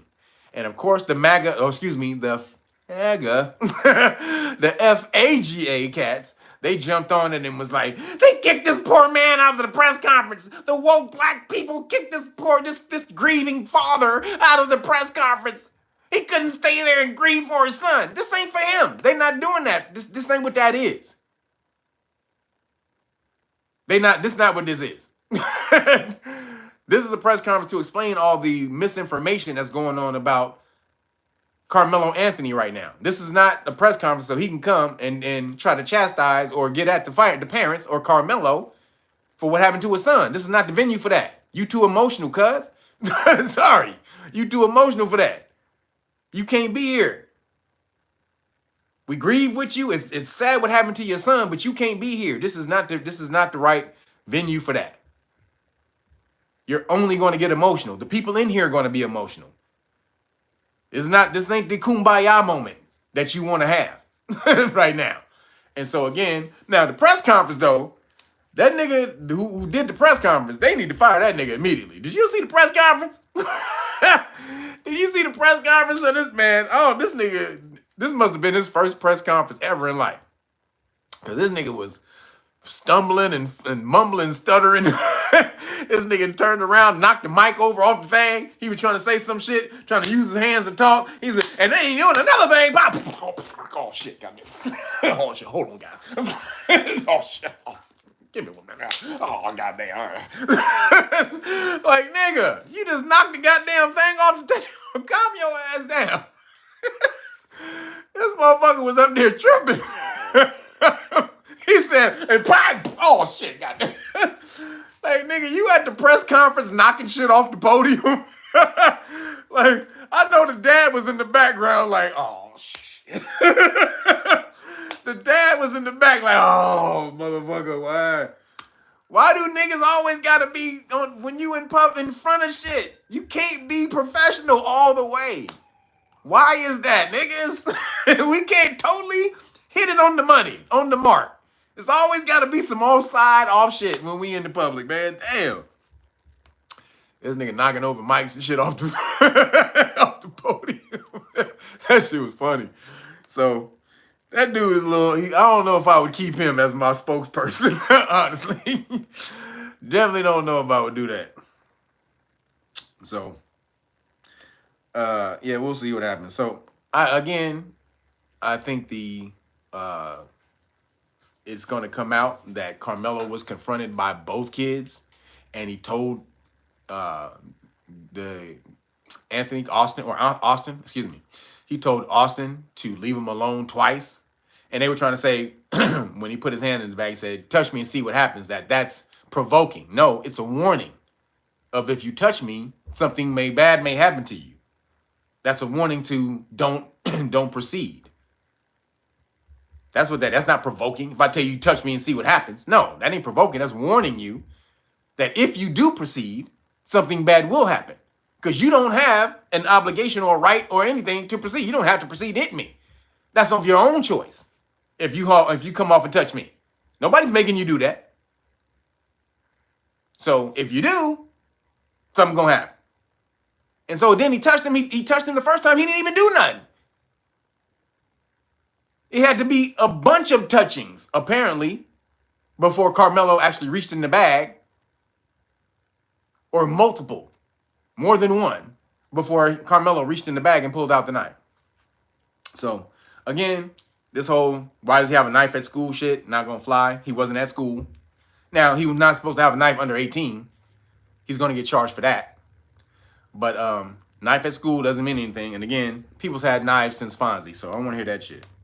So, again, Fonzie had a knife, you can have a knife. So, because shit is real in 2025 in school. Shit is not how it was in the 50s, nigga. Shit is real. And if they had knives in the 50s, you may need a bazooka now. So, just saying. Moving along, shout out to Karmelo for getting out of jail. Shout out to little dude. Again, and this is for anybody. I believe, again, whoever puts their hands on anybody, that's my philosophy. It ain't got nothing to do with white or black or any of this. Although I do believe if the person who got stabbed was melanated and the person who was standing their ground was Caucasian, there would be this big campaign and backlash and this whole activism campaign that he was standing his ground. He was protecting himself standing in his ground. This is what you would hear if it was the Caucasian dude who stabbed the black kid. Just like Daniel, the penny dude on the bus. And they keep saying Kyle Rittenhouse. Just so we're clear, Kyle Rittenhouse is not in this. Kyle Rittenhouse didn't go there looking to kill somebody. He didn't go there. He didn't travel there with a gun. He actually got the gun in that state from somebody who lived in the state. And when he went there, excuse me, when he went there, the people who they attacked him first. He didn't go there to try to kill nobody. The people when he went there, and also the people who attacked him that he killed, y'all know they was pedophiles, right? The people who attacked Kyle Rittenhouse, just so we're clear, I think first of all, they was Caucasian. They weren't even black. Or at least one of them wasn't black. Excuse me. And they were pedophiles. So people who be going after Kyle Rittenhouse for killing 2 pedophiles who wasn't even black, and they attacked him first, y'all crazy. Y'all do the same thing. Try to use somebody as a political football. Tell the truth, goddamn. Why is it so goddamn hard for you niggas to tell the truth? Y'all emotional asses. As soon as you get emotional, you just jump on some bullshit.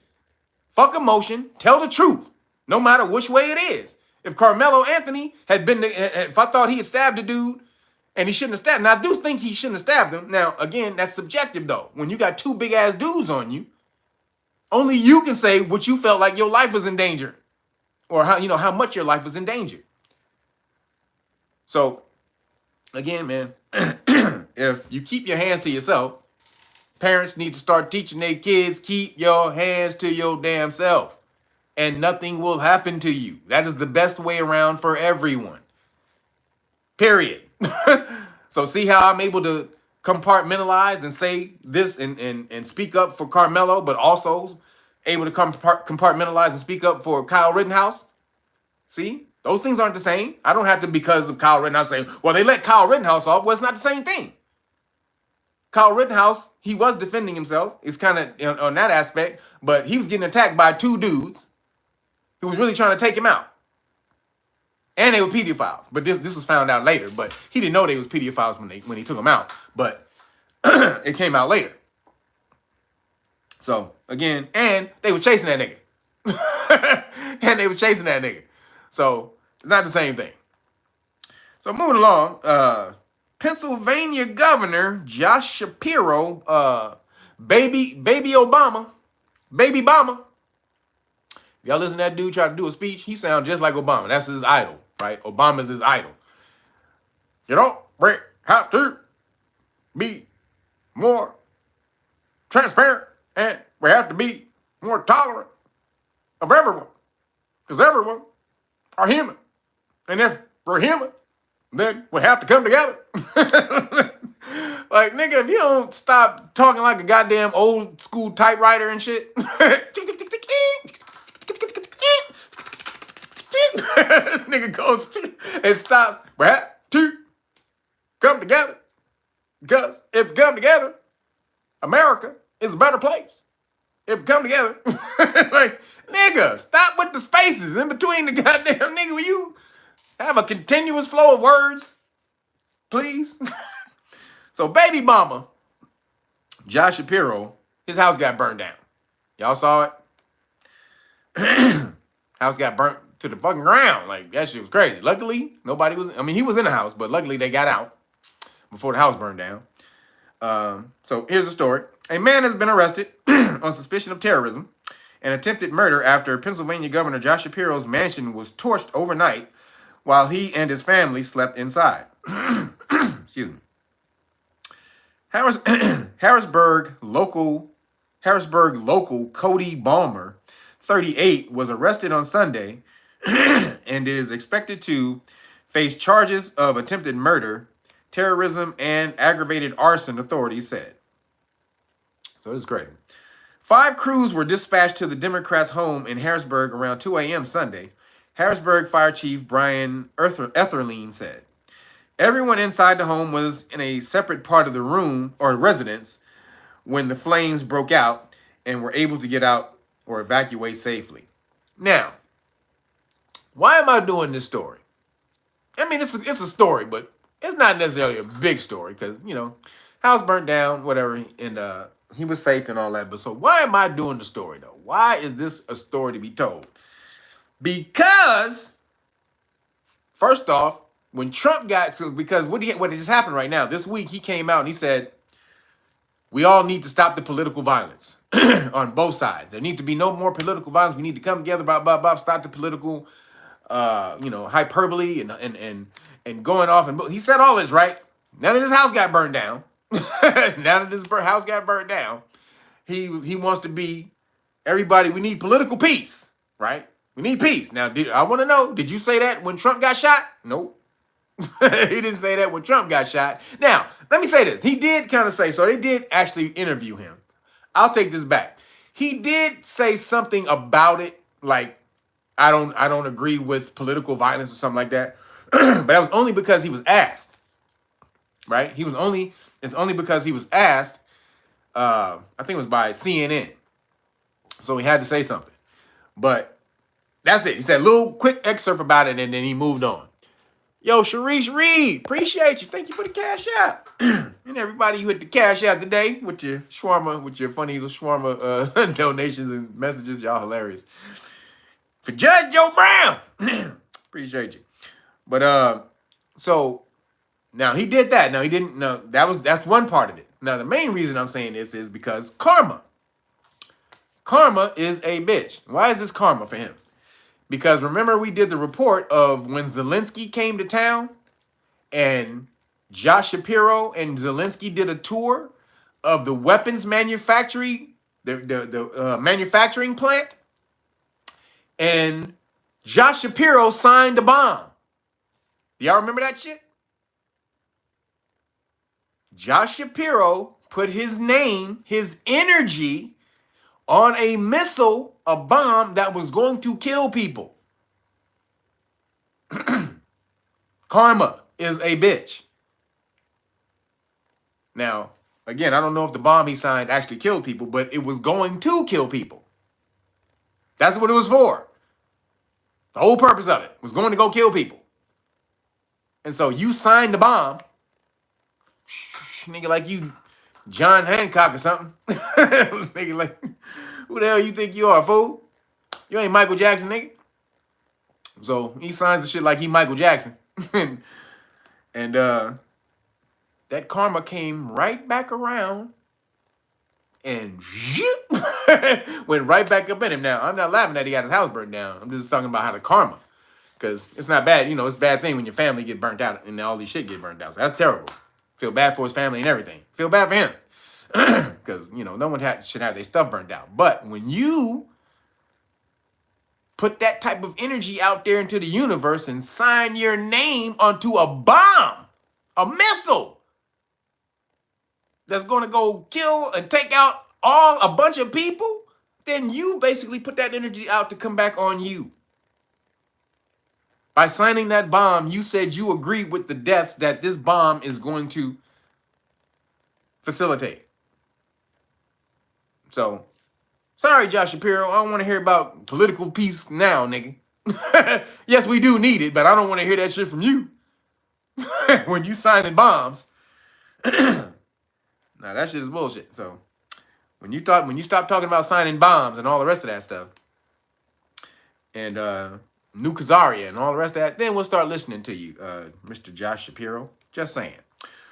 So moving along, in Skittle news, Trump's passport policy discriminates against transformer people, a judge rules.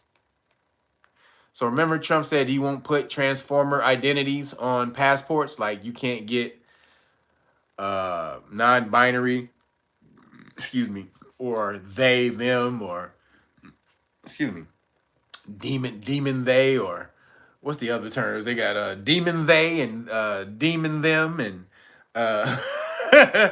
zay zim. Oh yeah, that's one of them too. Zay zim. You can't all this bullshit. They just want to tell a whole bunch of bullshit and act like the whole world's supposed to go along with this shit. So Trump is like, no, male, female. That's it. We ain't fucking around with this shit. We're not doing this bullshit. It's male, female. That's it. We're not dealing with your shit. We're not revamping the whole government for you. So a judge, though, came back. One of them damn woke-ass district judges, again, came out. And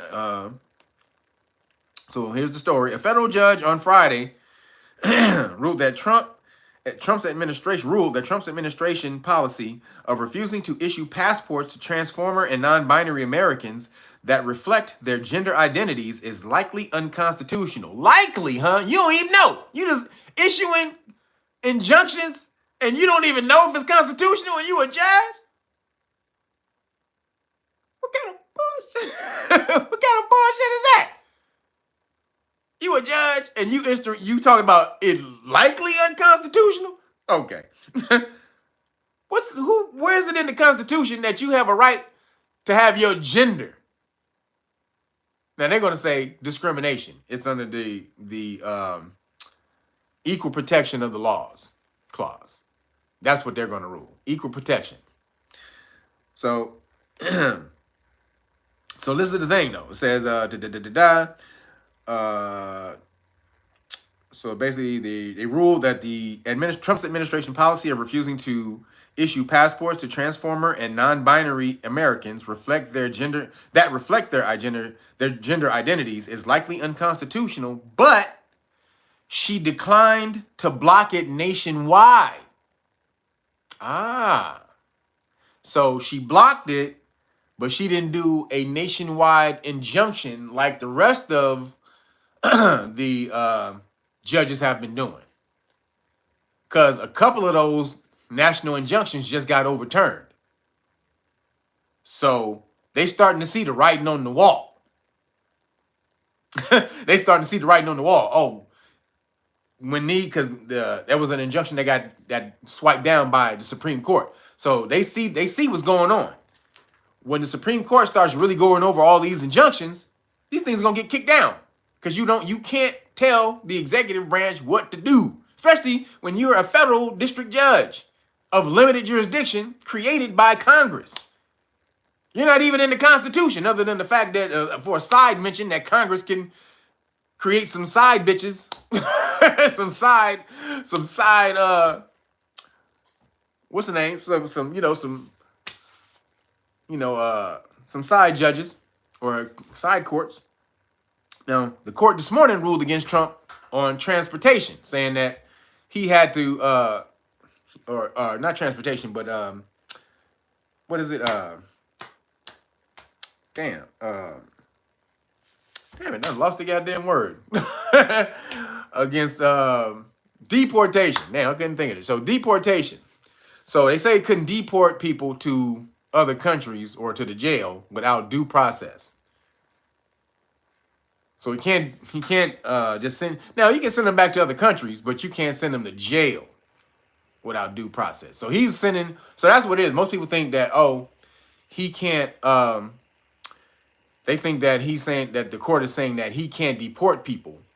No, that's not what they're saying. They're saying you can't deport people to a jail without recognizing or without them having due process. Without them having due process that they did a crime. If you're going to jail, you had to have done a crime first. And you don't go to jail for what's the term? You don't go to jail for what's the word? Damn. For illegal immigration. You can't go to jail for that. Hold on.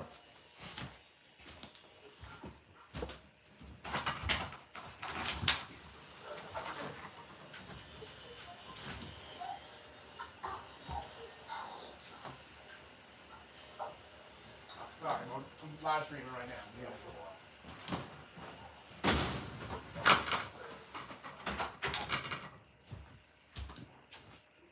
Yo. And these damn young ass neighbors who wants to just constantly leave their door open with the music blasted and shit, like in front of somebody's door and somebody's door, like nobody live here. I don't know why they keep doing that shit. However,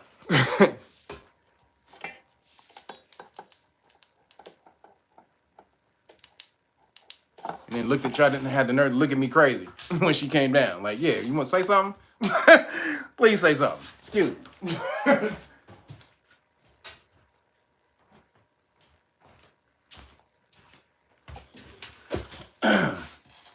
Boy, about to get me into dragon mode. I lost that damn mind. So, bringing it back.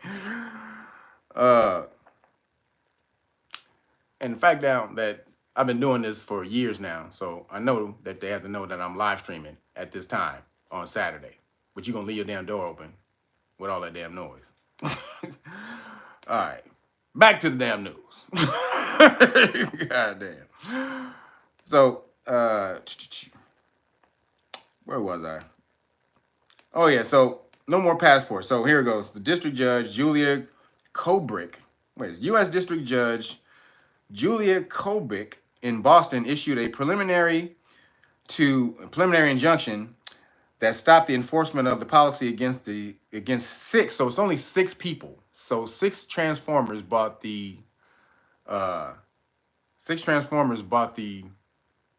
lawsuit, and so they only localed it to the 6 people who bought the lawsuit. So usually they would say, Trump can't do this for the nation. You just can't say that people can't put gender identity on their passports. You can't do this, and this is for the whole country. This is what they've been doing. But luckily, they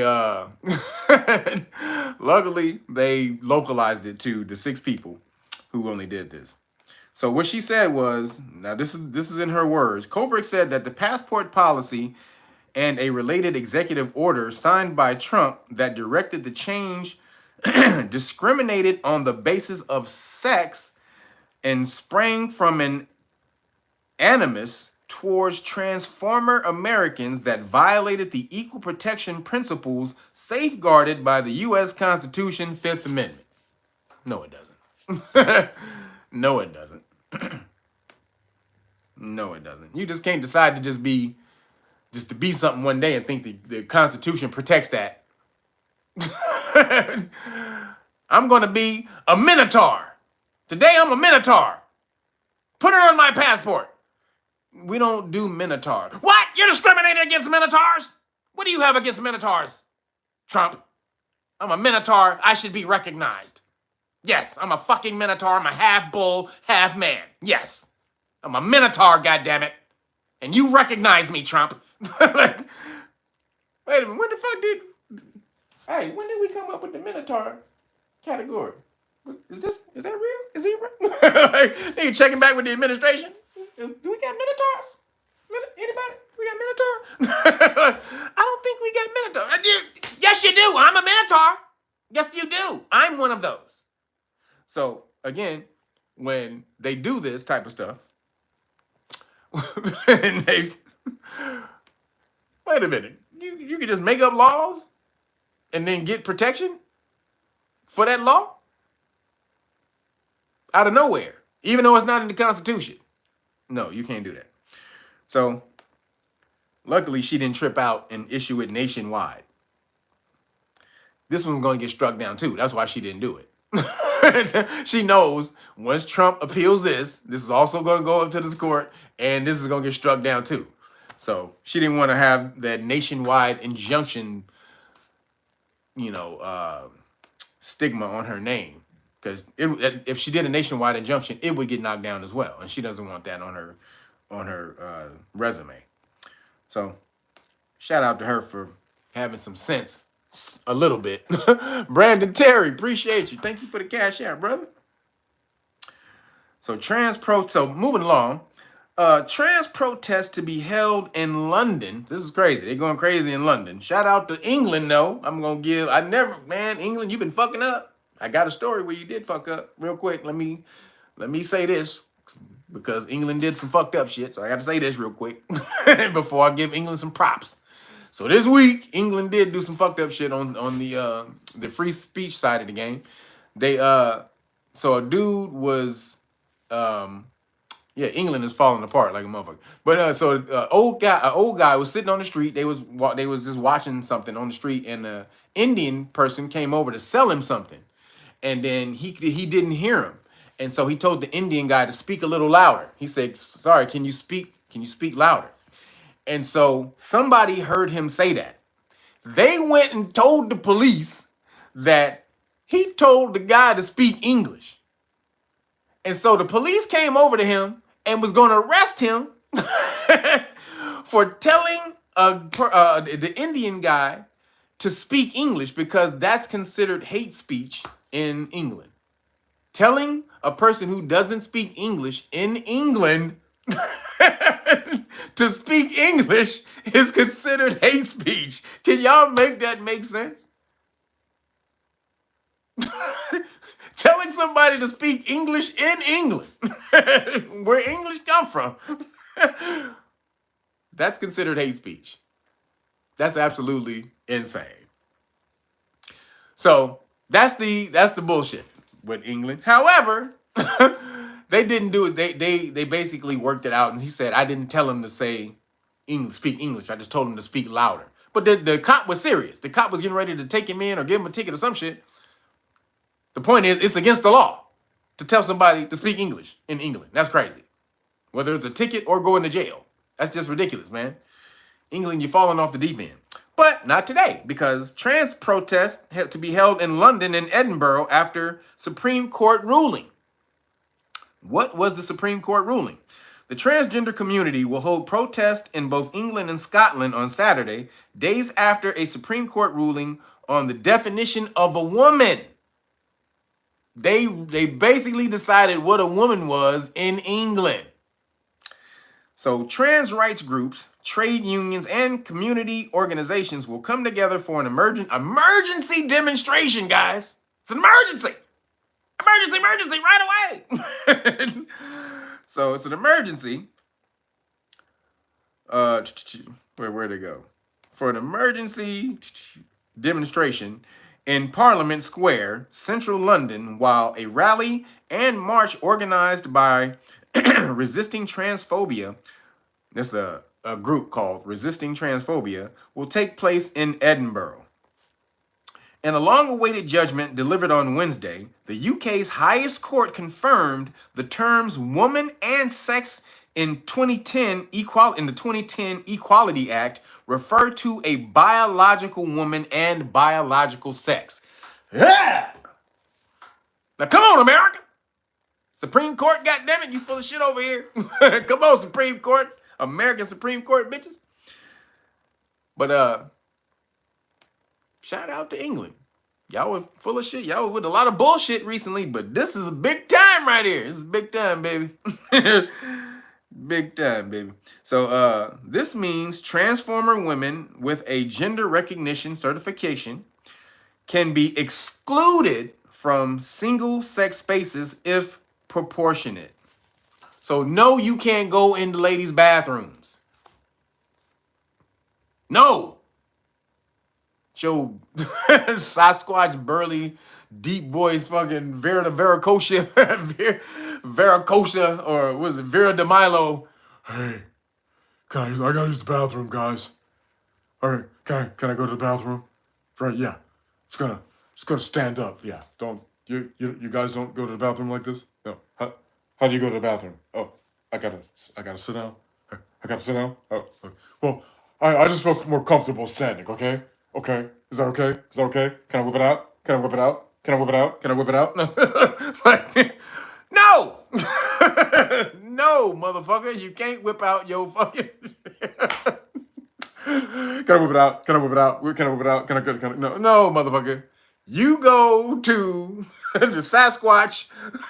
No, I'm just kidding. You go to the men's bathroom. That's where you go. You are a man. Sorry. You get to go to the man's bathroom. In England. Shout out to England. Because goddamn, you guys were woken the hell off and messing up. But England says a woman is a biological female, biological woman, and biological sex. And you don't get to just roll up into biological women's spaces. So again, you got to tell the good with the bad with the good. So England doing good, got to shout them out. That's a good one right there. So moving along, woke San Francisco bullies. This is hilarious. So woke San Francisco woman bullies a lesbian. we got we got the alphabet soup, the glitterati civil war. We got a glitterati civil war, okay? And here it is. So the woke San Francisco woman bullies a lesbian for having a bumper sticker that doesn't include the T. The Transformers. She had LGB, which is originally what it was. So basically, this person had one of them old stickers, right? Those old bumper stickers that just said LGB, lesbian, gays, bisexuals. That's originally what it was. Because this deals with your preference of sex of a person. The physical being of a person. If you a dude, you like dudes. If you're a girl, you like girls. If you the B, you like both of them motherfuckers, right? But what happens when the dude becomes the girl? What happens when the dude becomes the girl and you are a woman and you supposed to like girls and not like guys, but because the guy is now a girl, you supposed to, as a woman, supposed to now like the woman? The T woman? Because they put a T in front of their name? Now you supposed to like dude now because they a T dude or a T woman. Okay. She went off. So it says a San Francisco woman and a lesbian were caught in a sticker war after the latter's LGB car sticker was removed by the Bay Area resident. She took her sticker off her car. I'd have beat the brakes off that bitch. I'd have beat the brakes off that bitch. What the fuck, man? You think you got a right to pull anything off my goddamn property? Oh, she'd have got smacked up for sure. So, footage taken by the owner of the car showed the Bernal Heights woman rant calling the sticker hate speech. What? Hate speech? What in the entire fuck is she talking about right now? Hate speech? Because she left the T off. She ain't saying nothing. She just left the T off. I'm only about this, but because I'm not about you, is hate speech? The fuck out of here. These people they have gone crazy, man. They lost their fucking mind. This is why you should have never gave these niggas an inch. You done gave them an inch, now they want to take 1,000,000 miles. They want to take over the whole goddamn place because you gave credence to their goddamn mental psychosis, which is literally mentioned as a goddamn mental disorder. But because you gave credence to a mental disorder, now all these crazy motherfuckers who got gender dysphoria think that you're supposed to goddamn validify that or validate that shit so that they can be comfortable. No matter of fact, if you ain't comfortable living in the fucking world, it don't matter if they making you uncomfortable. It's just you don't make them uncomfortable. Don't make me uncomfortable, motherfucker. Nuh-uh. You can't make me uncomfortable. You're uncomfortable? I don't give a fuck, motherfucker. You just can't make me uncomfortable. I don't give a shit if you're uncomfortable. It's about my comfortability, not yours, okay? It's about mine. I know I'm mentally fucked up. I know it says that in there, but I don't care. Because I'm mentally fucked up, I need to be comfortable. Don't you see how that goes together? If I'm crazy, I need to be comfortable and crazy. And crazy and comfortable, okay? So it's about my comfort, not yours. Thank you. No, motherfucker, it's not about your comfort. It says no crayons. It says no crayons in here, Dan. These motherfuckers lost their mind. It's my comfortability, not yours. The whole damn America needs to be uncomfortable to make 2% of the whole goddamn world comfortable. Okay. It's not working. It says, then it says, I don't tolerate people who promote hate speech. This is crazy. I don't tolerate people who promote hate speech on their cars. The resident declared in a video. So, wait a minute. You want people to be tolerant, but you are intolerant. Make it make sense. For somebody, make it make sense. You want other people to be intolerant when you're intolerant. Excuse me. These people are crazy, man. They have lost their damn mind. There's no coming back. I don't know where the fuck we going from here. I don't know where the Democrats are going from here because they just want that to be mostly the Democratic Party. AOC and all them. That's really what they want. They want AOC to run the party. Bernie Sanders to run the party. I don't think Bernie Sanders gives a shit about this. Bernie Sanders is trying to stay active so his old ass won't just drop dead and shit when he stop moving. If you keep moving around and shit, nigga, I'm gonna stay alive. I'm alive. I'm alive. The billionaires, I'm alive. The billionaires, millionaires. That nigga stop moving. His old ass made fucking sitting motherfucking his leg atrophy in an hour and shit. If he the billionaires. I'll sit this one out. I'm gonna sit this one out. Bernie, get your old ass on somewhere, nigga. You trying to siphon young energy off of AOC. This nigga trying to steal young. This nigga's a vampire. This nigga old ass vampire trying to steal AOC's energy, rolling around with her young ass, trying to stay up with her. Not gonna work. Just saying. So, then she says the sticker with a rainbow pattern had struck the T from the LGBT acronym, which has been used to represent the LGBT blah blah blah, right? The lesbian blah blah blah.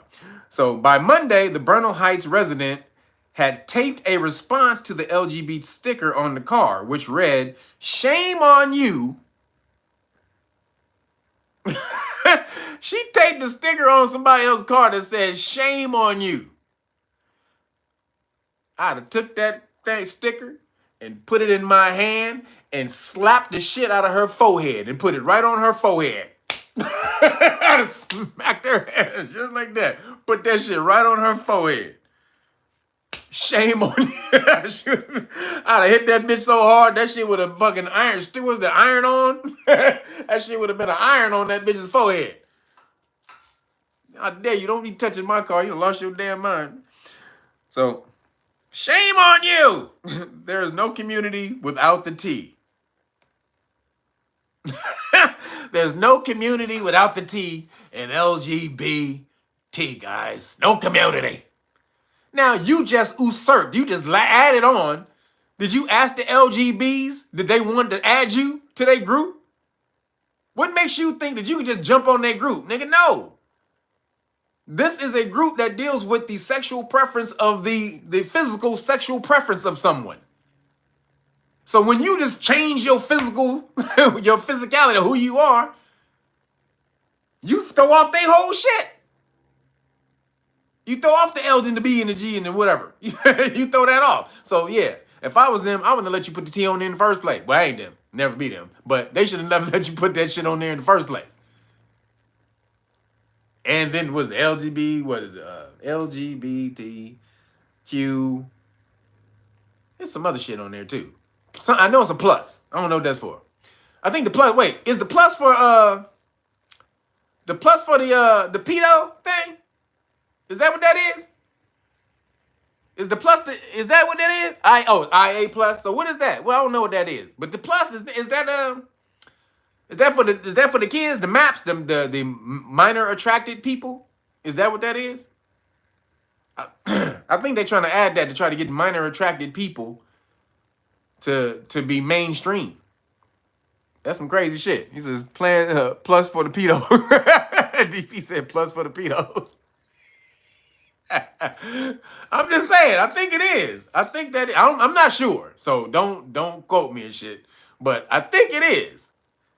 It's for Disney. Nasheed Waters say the pluses for Disney. Because they are the, yes, I'm going to agree with you, Nasheed Waters, because Disney is the they the pedophiles, for sure. Yeah, we're going to go with that. Thank you, Nasheed Waters. Goddamn. So, this is crazy. The owner of the car then on Tuesday placed another sticker over that taped note, which said free speech. I'm gonna tape it. No, you should have taped the same damn sticker. And then free speech. You should have taped both of them. So, appreciate you. Thank you, Haroon. Excuse me. And Wari, appreciate you, brother. I'm just crazy, man. That's all. I'm just crazy, bro. So moving along, in the science and the weird, man, there's a lot of stuff in here. I hope I can get through this shit. The U.S. government announces it has achieved the ability to manipulate space and time with new technology. They always fucking up. They always messing with some shit. CERN, they trying to build the super duper CERN smash, the Hadron Collider. That's 4 times more powerful than the one they got now. Now, all of a sudden, they can stop. They have a new technology that can manipulate space and time.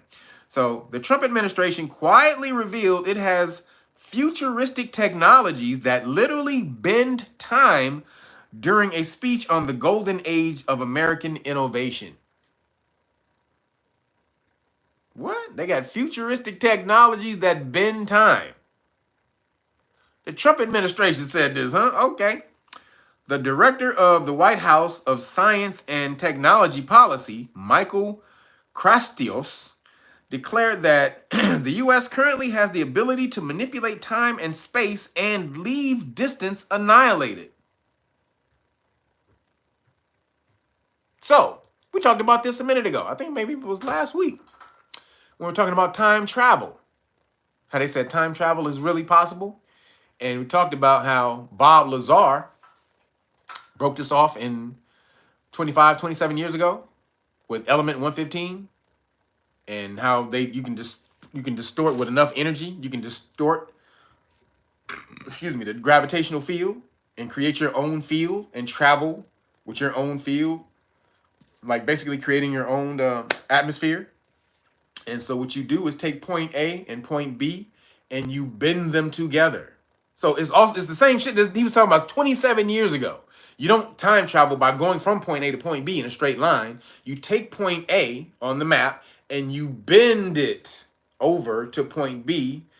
Then you position yourself in point B, and then when it goes back, you're in point B and everything's back together. And so how did they do that? They did that with some type of thing they had on the front of their ship that converted element 115, its power, into some type of wave that would distort the field, the gravitational field in front of the ship. So that's, now again, Bob Lazar, it's 27 years ago. Now they're saying they just discovered it. But again, Bob Lazar said this 27 years ago. So it says, Krastios made the bold statement on Monday during the Endless Frontiers Retreat, a scientific conference in Texas focused on promoting U.S. technologies innovations to maintain global competitiveness.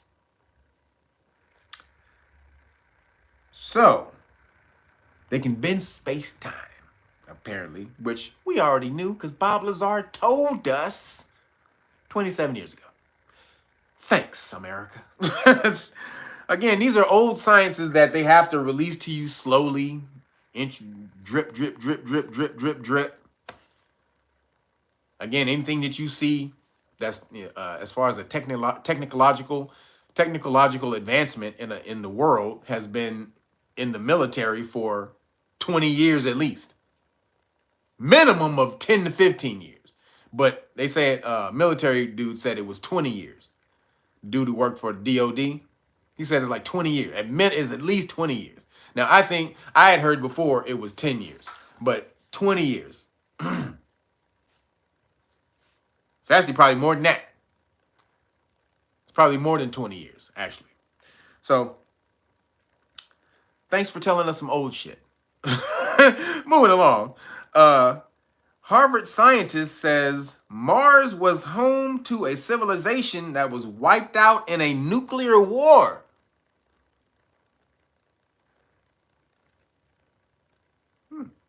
So, a lot of people, if you're familiar with the ancient stories of the Anunnaki and Sumerians and all the rest of that, you already know that they say we came from Mars.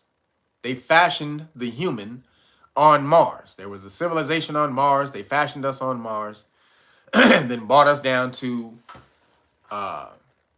Key, that's what they called the planet Key, and then put us in the Garden of Eden and all this and that. Told Adam, don't touch the fruit. Basically, don't tap Eve. That's what that was. The temptation of the fruit was the cootie coo. Said if you partake of the fruit of the tree, you're gonna die. Then Enki came in, or the serpent, Nakash, they call him Nakash. The serpent came in and said, that nigga lying. He know if y'all two tap, you gonna live forever. Go on, put that little thing right there. That little thing, put that inside her little, yeah. That little thing, go right in there. Yeah. Go. I'm telling you, man, I'm telling you, bro. Trust me. Put that little thing in. He was in the garden eating eating shit. I'm telling you, bro. Now go. Take that. Put that in there. It's gonna be okay, bro. I'm telling you. You gonna love me after you do this. I promise. So we already know that the Anunnaki and them said they had us on Mars, then brought Adam and Eve down here, put them in the Garden of Eden, and tried to make them not tap. It didn't work out so good.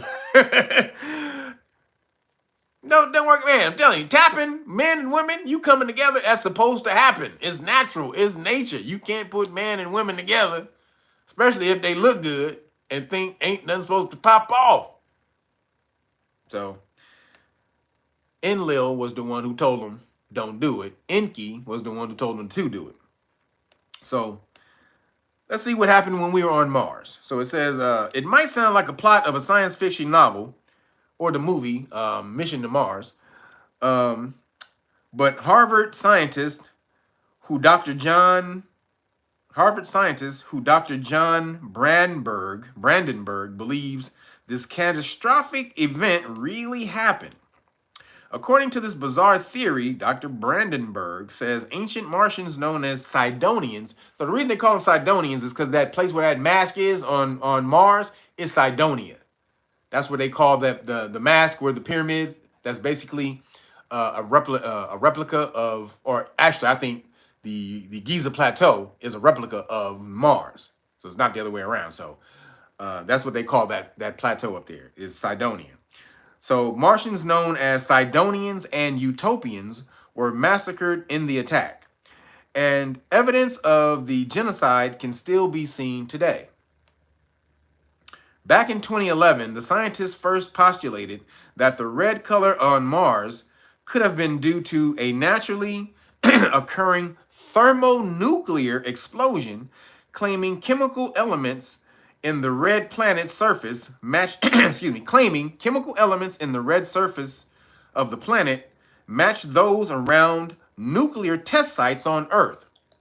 So they're saying that after nuclear sites, there's some red residue, or the nuclear energy creates this red rock on things that it's blown up or that it's been next to. So like I said, they're bringing up old stuff. They're starting to release all the old stuff that we've been into for a long time. Well, I've been into. I don't know how long y'all been into it. You probably been into it since YouTube, or the better half of YouTube. But again, this is all in the 90s. We had all this information in the 90s. I got it in 95. I got this information in 95. So, and again, there were so many videos on the face of the planet Mars again. Now, please go watch Mission to Mars, though, with Don Cheadle. Go watch Mission to Mars with Don Cheadle. And he was left, it was like, he was left on Mars. They actually left Don on Mars. These niggas went home and left Don Cheadle on Mars. And that's messed up. Leave the brother.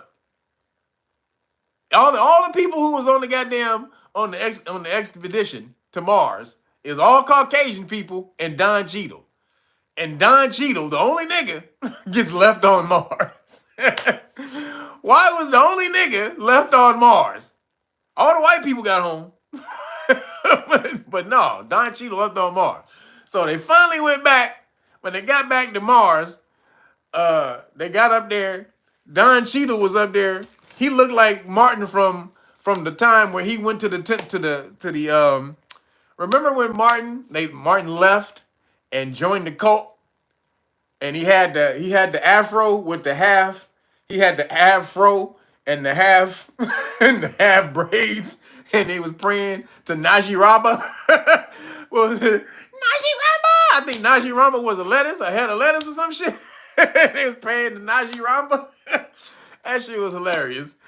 Martin with the half head. So that's what Don Cheadle looked like when he went back to Mars and they came back and found that nigga on Mars. He was crazy than a motherfucker. Of course he crazy. You left this nigga on a goddamn planet by himself. But they came back up there. Don Cheadle, this nigga he was like this homeboy Matt Damon in the other movie, The Martian, where he came back and he had grown plants and shit. He had basically terraformed Mars. So go watch that movie because Don Cheadle was funny as shit. And go take the picture of Don Cheadle when they went back to Mars and juxtapose it, or just put it together with the Martin picture of Najee Ramba. That shit was hilarious. So nuclear explosion. Don't know if it was a nuclear explosion. Don't think it was that. But there were people there. There was a civilization there. So the fact that they think it was a civilization that blew themselves up, no. But there was a civilization there. Now, they might have blown themselves up, because why were they on Mars and then they came here? So again, according to the ancient text, something did happen on Mars. We don't necessarily know what happened, because whatever happened made it inhabitable. So let me backtrack a little bit. It could have been, maybe it was a nuclear bomb. Not nuclear, but maybe something, according to that power, or with that same type of power. But the Anunnaki, according to the ancient text, the Sumerian text, lived on Mars. Something happened. Had to leave Mars. Don't know what happened. Don't know what happened, but something happened. So moving along. Speaking of Mars, a mysterious portal discovered on Mars was discovered on Mars by NASA that could lead to new world of alien life. They found a portal on Mars. What's all this Mars news? God, it's so much alien stuff. There was like 3 alien stories I didn't even put in here. They said there's what they say that one of the stories was, there could be millions of planets with alien life that they found. Excuse me. There could be millions of habitable planets that have alien life. That was one of the stories. There's another story about alien life, another alien life. So there's a bunch of alien shit coming out. Then a whole bunch of Mars stuff. And then alien and Mars stuff. Like, what is going on right now? What are they trying to release? What are they trying to do? Again, it's called the slow drip. Soft release. Like IV. They just dripping the alien shit into your vein. Until one day, motherfucker just gonna show up on TV with a goddamn alien on the side. Yeah, this is Glue Glock. Yeah, this is Glue Glock from the planet. Where you from, Glue Glock? Zuckeron? Okay, say something to the people. Well,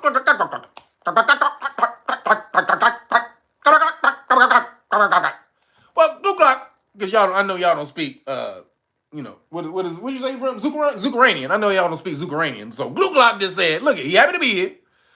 Thank you for accepting him on this planet.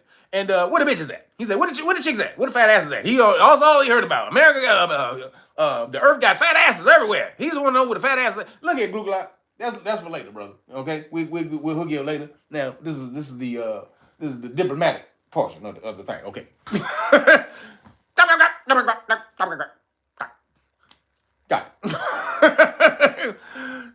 It's gonna nigga Gluck Lock. It's just gonna be on TV one day. And that motherfucker gonna be like, and y'all gonna be like, I knew that shit. You ain't gonna be surprised. You just gonna be like, I knew it. I knew it. So, what time the game? That's what's gonna happen is you so desensitized from the shit. When they tell you, you're just gonna be like, I knew that shit. So, when we going later? Yeah, what time? We gotta be there at 9:30? Okay, yeah, 9:30. What time we gotta get ready? Okay, that shit is gonna go in one ear right out the other. When they actually tell you that aliens exist, you ain't gonna, and that's where you're gonna be. And so what? We know. This is actually a huge thing. This is major. Other intelligent life on other planets, but you have been desensitized by the shit so much that you don't give a shit no more. But to connect and have contact with an extraterrestrial life form, an intelligence that's thousands to millions of years beyond yours is incredible, you guys. Don't let this shit be desensitized in your mind. That is incredible. To have contact with an intelligence that's far beyond yours, thousands to millions of years beyond yours, that's a fucking incredible thing. And don't let them desensitize you to this shit. I know we go above alien shit all the goddamn time, but man, aliens existing is some awesome shit. Because they're not gonna let nuclear wars happen. So I'm fucking with the aliens. They're not letting the nuclear war jump off.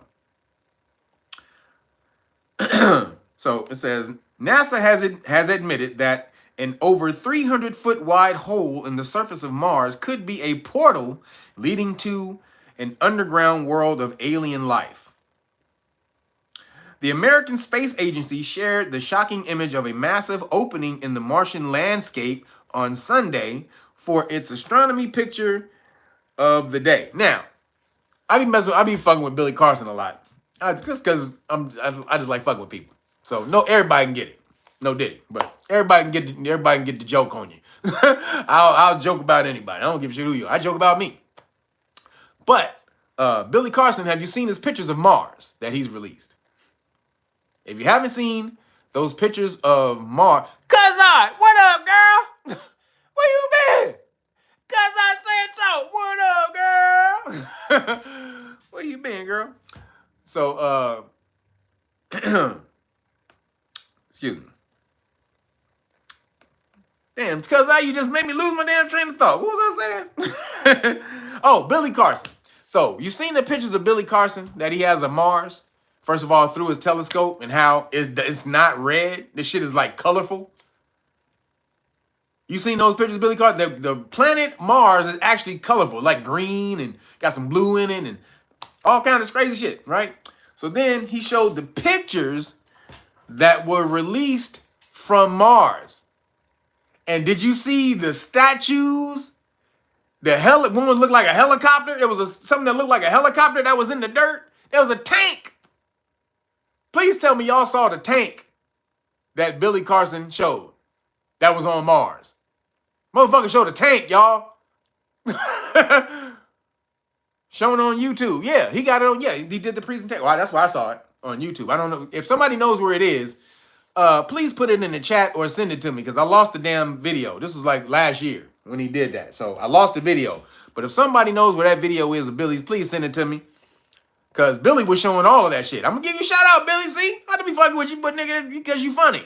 But he was breaking that shit down about the Mars. All of the things that they have on Mars. So, a lot of Mars stuff coming out, just suspiciously. Hold on, what did it say? Oh. Rather than leave people with a mystery, NASA speculated that the giant hole appears to lead to a mysterious lower level that may support life. Lower level of what? That's where the damn aliens live in. They don't live on the surface. They live in the planet. Idiot. That's where the aliens live. They live inside the planet. They don't live on the fucking surface of the planet. They live within it. Like here. They live within the planet. Oh, that was the other thing. They said there was a spaceship that came up. Somebody just saw a spaceship come up out of the water. One of those tube spaceships. It was NASA, one of the military people. They saw the spaceship come up out of the water, the tube spaceship come up out of the ocean and take off. They saw it. As this motherfucking shit came up out of it, and I think they got some video of it. I think there's actual video. Go on Daily Mail. There's a video. Fucking spaceship come up out of the water. The tube, the Tic Tac one. The one that looked like a Tic Tac. So, it says, holes such as this are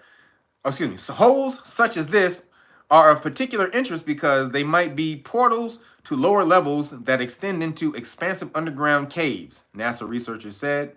If so, these naturally occurring tunnels are relatively protected from the harsh surface of Mars.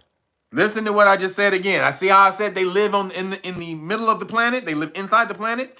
These naturally occurring tunnels are relatively protected from the harsh surface of Mars. This is where the aliens are, damn it. They need to send one of them rovers down that little portal hole or whatever, making them relatively good candidates, good candidates to contain Martian life, they added. So they're saying it too, that there's probably Martians in the caves that don't live on the surface because the damn surface is so damn cold. But they're probably in the surface. And then, again, go watch Mission to Mars. You will see that shit. It's quite a statement by NASA, which has consistently tried to manage the public's expectations of finding extraterrestrial life, both on other planets and here on Earth. So far, the focus has been on microbial life that may be hiding in frozen oceans on Earth's neighboring planets and moons. But they're saying actual aliens, not the microbial life, actual aliens may be living in the caves on Mars. Why is NASA all of a sudden saying this? Why is NASA all of a sudden saying there could be aliens living in the middle of the goddamn caves on Mars? The announcement is coming, y'all. Gloop glop. Planet Zuckeron, a Zuckeranian. What up? Hey, what up with the Zuckeranian shawarma? How's that shit? All that shit is off the chain.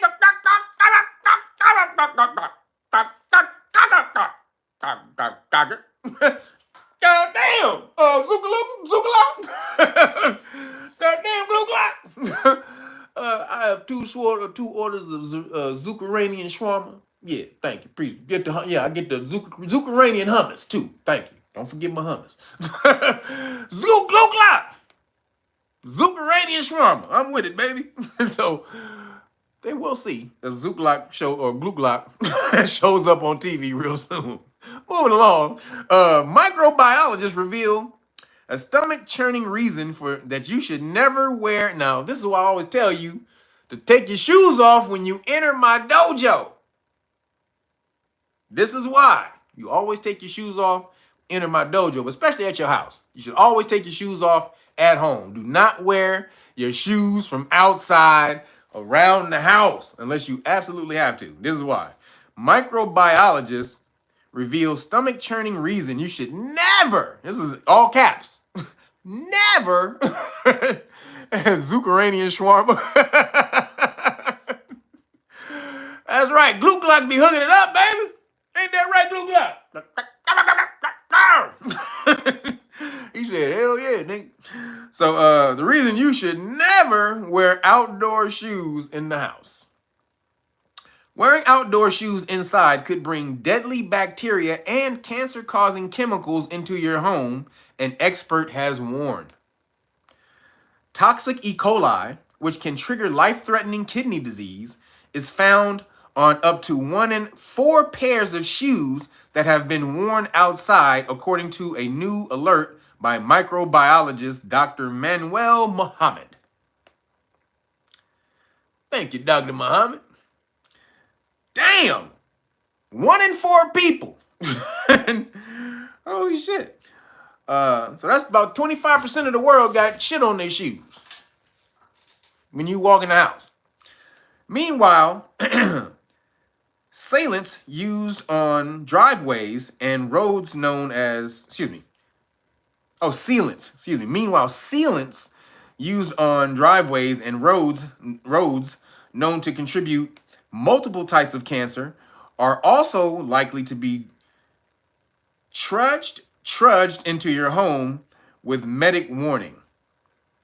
So I guess it's the stuff that they spray on the driveway, on your driveway to seal the concrete in or paint or whatever your driveway looks like. That stuff is cancer causing too. And when you walk on that shit, you get it on your shoes and you track it in your house. Students suggest there may be even 37 times the level of these substances indoors. God damn! 37 times! Whoa!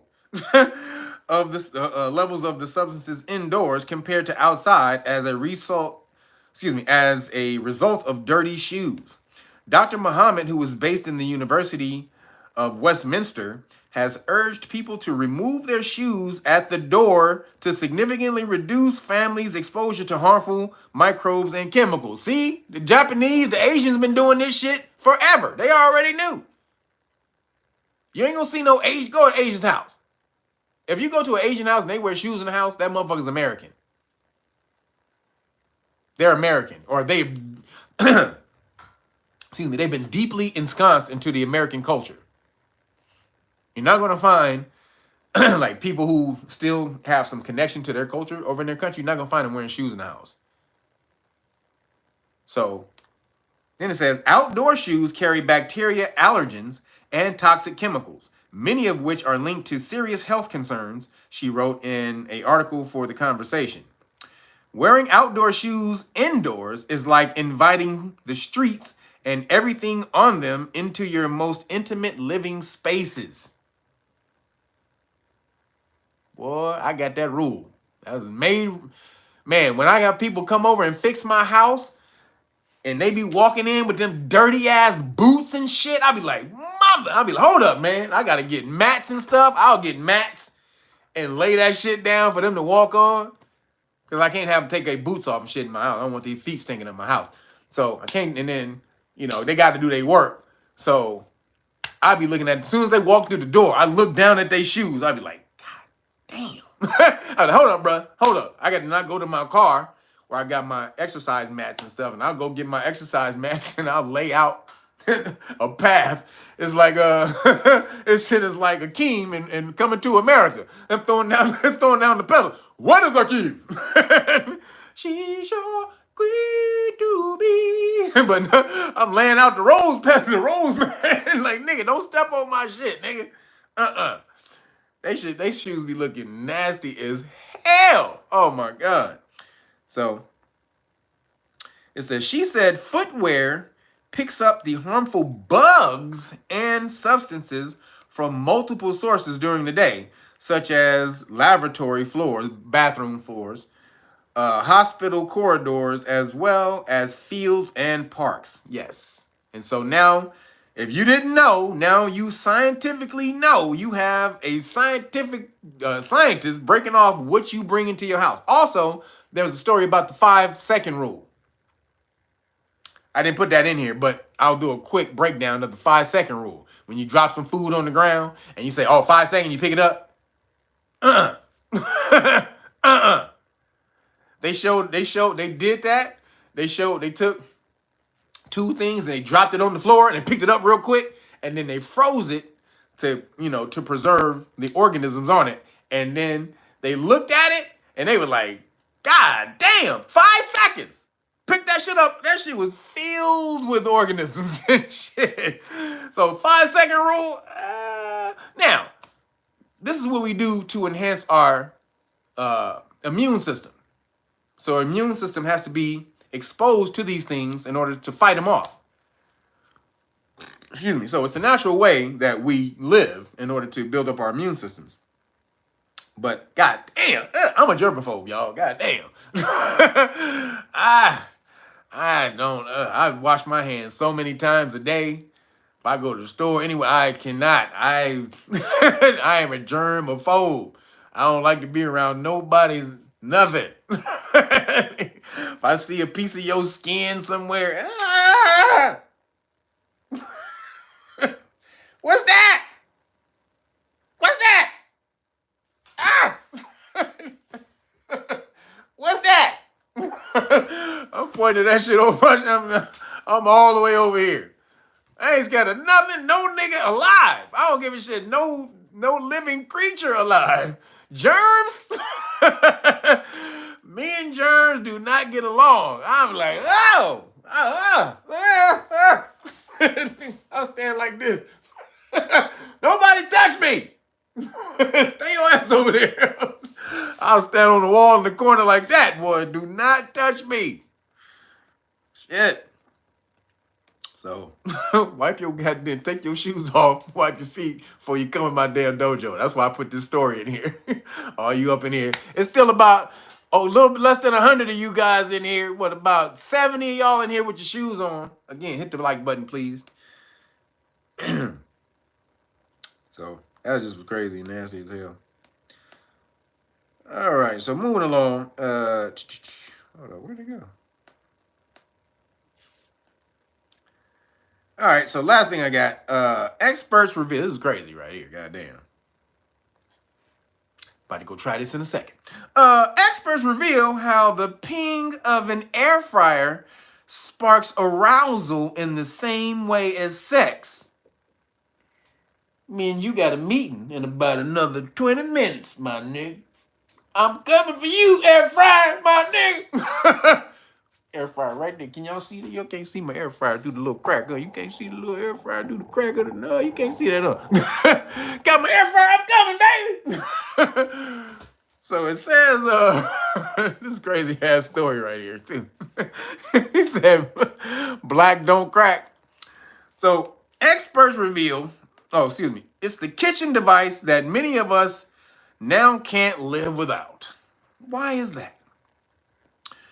Most have shunned their oven completely in favor of an air fryer, which uses rapidly circulating hot air to cook food. While they are renowned for, now, if you don't have an air fryer, then things are off the chain. I'm just saying. Air fryers are off the chain. Just saying, trust me. If you don't have one, do yourself a favor. So while they're renowned for their, while they are renowned for being a healthier option to conventional cooking methods, due to less oil being required, experts have now revealed there's another unexpected benefit to the countertop appliance. And it turns out the buzz you feel when the air fryer pings isn't just in your head, it's actually sparking arousal.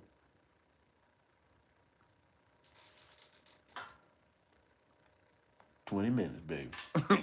20 minutes. So it says the phenomenon dubbed the air fryer flutters. They even got a word for it. Air fryer flutters. What you say, air fryers is the new sex robot? I guess so. That's what this is saying. It says the phenomenon dubbed air fryer flutters floods the brain with feel-good chemicals and creates a biological thrill, according to an expert. Ha! You a biological, hey, goddamn.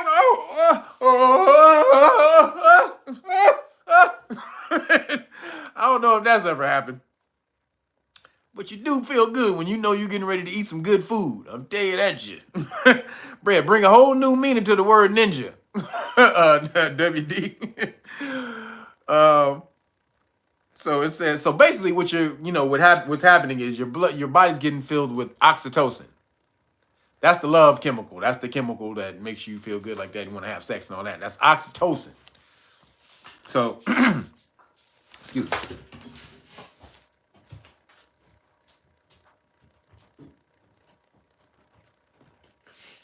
So, oxytocin, that's what when you fall in love, you get a boost of oxytocin. Or friendship, even also. Good friends, when you're hanging around, good friends and stuff like that. Also, that's oxytocin. So, it's the feel good, it's the chemical that makes you feel good. So, apparently, your air fryer, also, you get it when you eat good food. So, that's, a lot of times, that's either, they say, is dopamine or serotonin. But it's also, if you have a food that you really love, it's oxytocin. So dopamine is the dope that makes you feel high. Serotonin makes you feel satisfied, satiated. And then oxytocin makes you feel like you in love, horny, want to tap. Different chemicals, right? So when you hear that fried chicken ping in the goddamn air fryer, you be like, oh, a fried chicken, nothing? A fried chicken? Hey, oh shit. I'll be right back. You're like, hold on, I'll be right back. my chicken's done. Oh shit. So Dr. Eleanor Bryant, oh wait, hold up. It says the phenomenon creates a biological thrill according to an expert.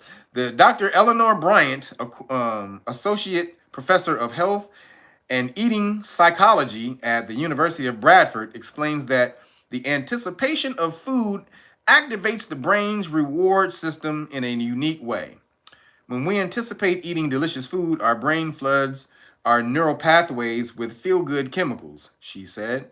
We're seeing a heightened state of arousal due to the combination of novelty, speed, and ease of cooking. So you getting horny because it only took 2 seconds to cook your sandwich, your piece of chicken. It took 2 minutes to cook your chicken, so you buzzing a nut for 2 minutes of chicken. That's crazy. 2 minutes of chicken make you buzz a nut. 2-minute chicken. It says the speed of cooking, which can be enhanced with using an air fryer. So apparently, again, goddamn. If you don't have an air fryer, go get you an air fryer. Get you a private room. Get you a little chicken breast. You know what I'm saying? Flour it up. Batter it up. Slip that in the air fryer. Turn your red light on. Turn you on a little Brian McKnight. Little Marvin Gaye.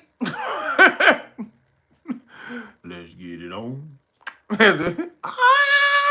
Baby. And then that thing go beep, beep. Oh. Let's get it on. Air fryer. I'm going to test that theory in about another 20 minutes.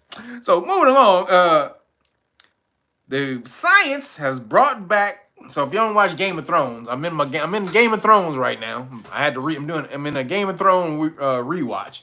Because I said, why, Lord? I don't know, girl. Food make people feel good. You know that. You know, somebody cook you some real good shit, you might bust one. If somebody cook you something real good. You never know. So I get it. But so moving on. I'm in my Game of Thrones rewatch right now. Game of Thrones was such a goddamn good show. God damn, that was a good show. Man, the dragons and all the rest of that, man, the dragon Moors. Y'all don't know who the Moors were in the dragon in Game of Thrones. Those were the Dorne, the cats from Dorne, the Sand. But they call them the Sand Cats. But those were the Moors. And those are the people in Game of Thrones who had never been conquered. So if you don't watch Game of Thrones, the people with the dragons, they called the Targaryens. They conquered everybody in the whole goddamn place except the Moors, the people from Dorne. They couldn't defeat them. They never got subjugated to the dragon people. Goddamn right, because they dragons themselves. But I'm back into it, watching my Game of Thrones. Goddamn, that is such a good damn show. It's ridiculous how good that show is. Goddamn, it is absolutely insane how good that show is. But so if you watch it, there's something called people call it the Starks, right? There's the House Stark.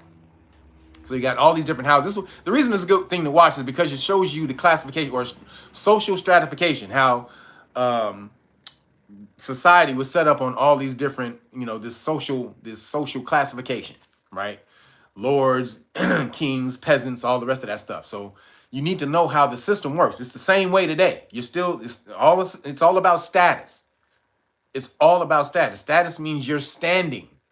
That's the literal legal definition of status. You're standing in government, right? So who are you basically? What is your standing? Are you a lower person? Are you meaning with no poor person with no money? Or you born with some money? Or you this person? Who are you? That's your status, right? So the house, um, yeah. So you got what I was about to get. He who thinks, you already got it. So the Starks, their logo or their sigil is a wolf, or what's called a dire wolf, right? A dire wolf. What is a dire wolf? A dire wolf is an ancient wolf that died off 10,000 years ago. Right? It's an old wolf. And why are they so revered? Because they a big ass motherfucking wolf. That motherfucker is huge. Dire wolves are huge, right? So that's not why, but that's not the thing that make them terrifying. The most terrifying thing about them is they got the strongest canine bite out of any canine, or strongest bite out of any canine ever. A dire wolf has the strongest bite out of any canine. So if that motherfucker lock onto you, fuck a pit bull, fuck any of them. A dire wolf will it can rip your arm off with one snap, with one bite. It can snap your arm in half. That's a dire wolf. So watch Game of Thrones, you'll see those are regular wolves. They're supposed to look like, and then they CGI them and they do close shots on them to make them look real big. But those are regular wolves. But what they did is science. They done brought the dire wolf back from the dead. These niggas they found some dire wolf DNA, and they put it into a regular wolf. So they basically put it into a regular wolf and birthed a new wolf, a dire wolf. They done brought this damn thing back. And it looks like the wolf that's on Game of Thrones. It was, Game of Thrones, it was Jon Snow's wolf, Shadow. So, goddamn. The dire wolf is back. I just thought that was crazy. Now, you go see this shit. It's crazy. It says, a Texas startup called Colossal Biosciences made a big splash this week by releasing footage of canines they say are dire wolves, a species that vanished more than 12,000 years ago. For the first time in human history, Colossal successfully restored a once eradicated species through the science of de-extinction. De-extinction. He said dragons are next. I'm right here, girl. We don't need to be bought back. I'm sitting right here. Oh, right here. Here we go. So again, for the first time, for the first time in human history, Colossal successfully restored a once eradicated species through the science of de-extinction, the company states on its website. I think the claims, now this is another dude, a scientist came in to shit on it. I think the claims are vastly overblown, said Alan Cooper on evolution molecular biology. A evolutionary molecular biologist who took part in a previous study on the dire wolves' DNA. He said it would be like me putting a couple of genes into you from Neanderthals that made you extra hairy and grow more muscles, and then called you a Neanderthal. That's not the same thing. They're not injecting hairy genes from a Neanderthal. First of all, you don't know what the genes from a thing is going to do. You don't know if they're hair genes or whatever the genes are. You're just injecting genes. But this is DNA. It ain't genes. It's actual DNA from the dire wolf that's being put into another wolf's embryo. And so it's going to be birthed with everything that a dire wolf is from the DNA of the dire wolf. It's not genes, it's the DNA, fool. DNA is your programming. That's your software programming, the coding for your body. That's what DNA is. If you want to break it down in a simpler form, DNA is the code, the software code for your body. And so if the coding is still in there, the software, if I reboot it, it has the same shit on it. The exact same shit. If I can find a goddamn computer to reboot the floppy disk or whatever the fuck I got it on. So him saying that this is just it's not a real wolf is bullshit. That damn wolf is huge. You seeing it's still growing. It got two of them. Yeah, because it's creation, not evolution. So I thought that was crazy because I'm in my Game of Thrones thing right now. Shout out to the Starks. Shout out to Ned Stark. But oh, it says, oh, here's more. So that's 1,000,000 miles from Neanderthal. It's a hairy human. Bullshit. This is not the dire wolf. This is something they have created that has a phenotypic characteristics of a dire wolf. Said an ecologist at University of Ohio. The difference between a dire wolf and a regular wolf is dire wolves are usually always really big and have a stronger force or bite force than a canine, or have the strongest bite force of any canine. So, I thought that was off the chain. The dire wolf done came back. Shout out to Game of Thrones.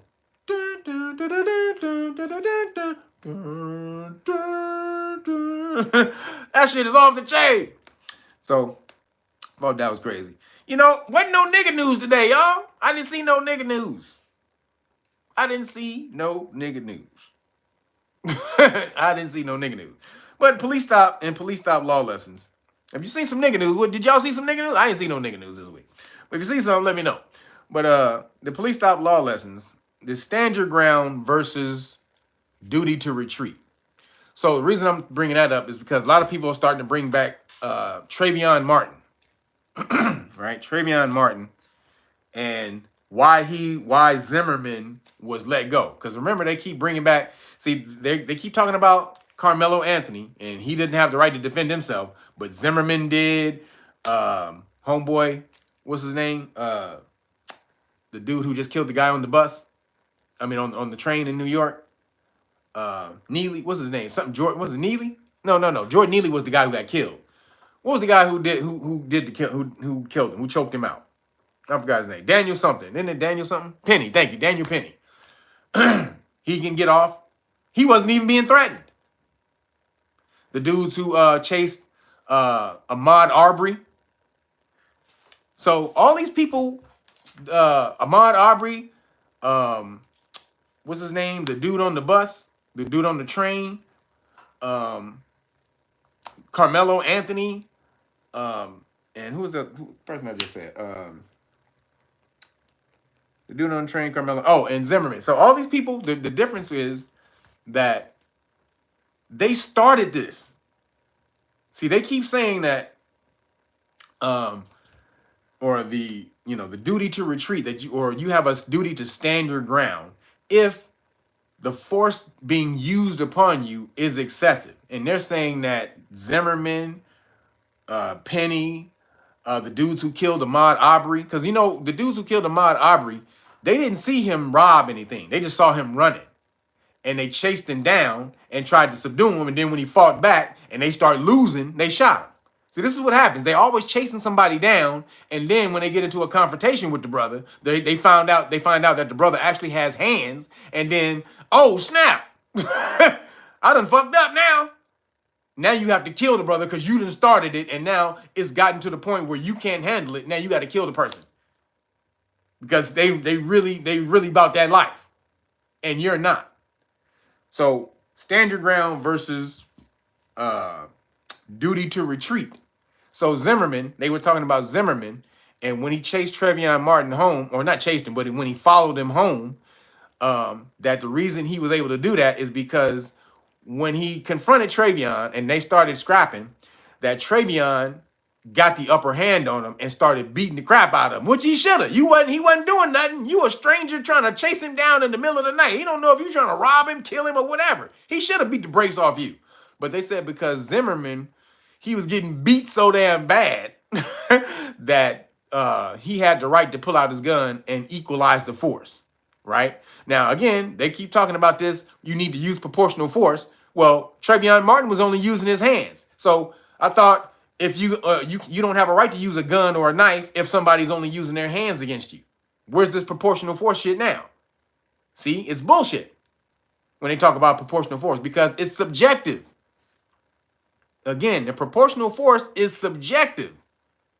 It's what you feel that you need to use, the force you feel that you need to use at the time to save your life or somebody else's life or your property.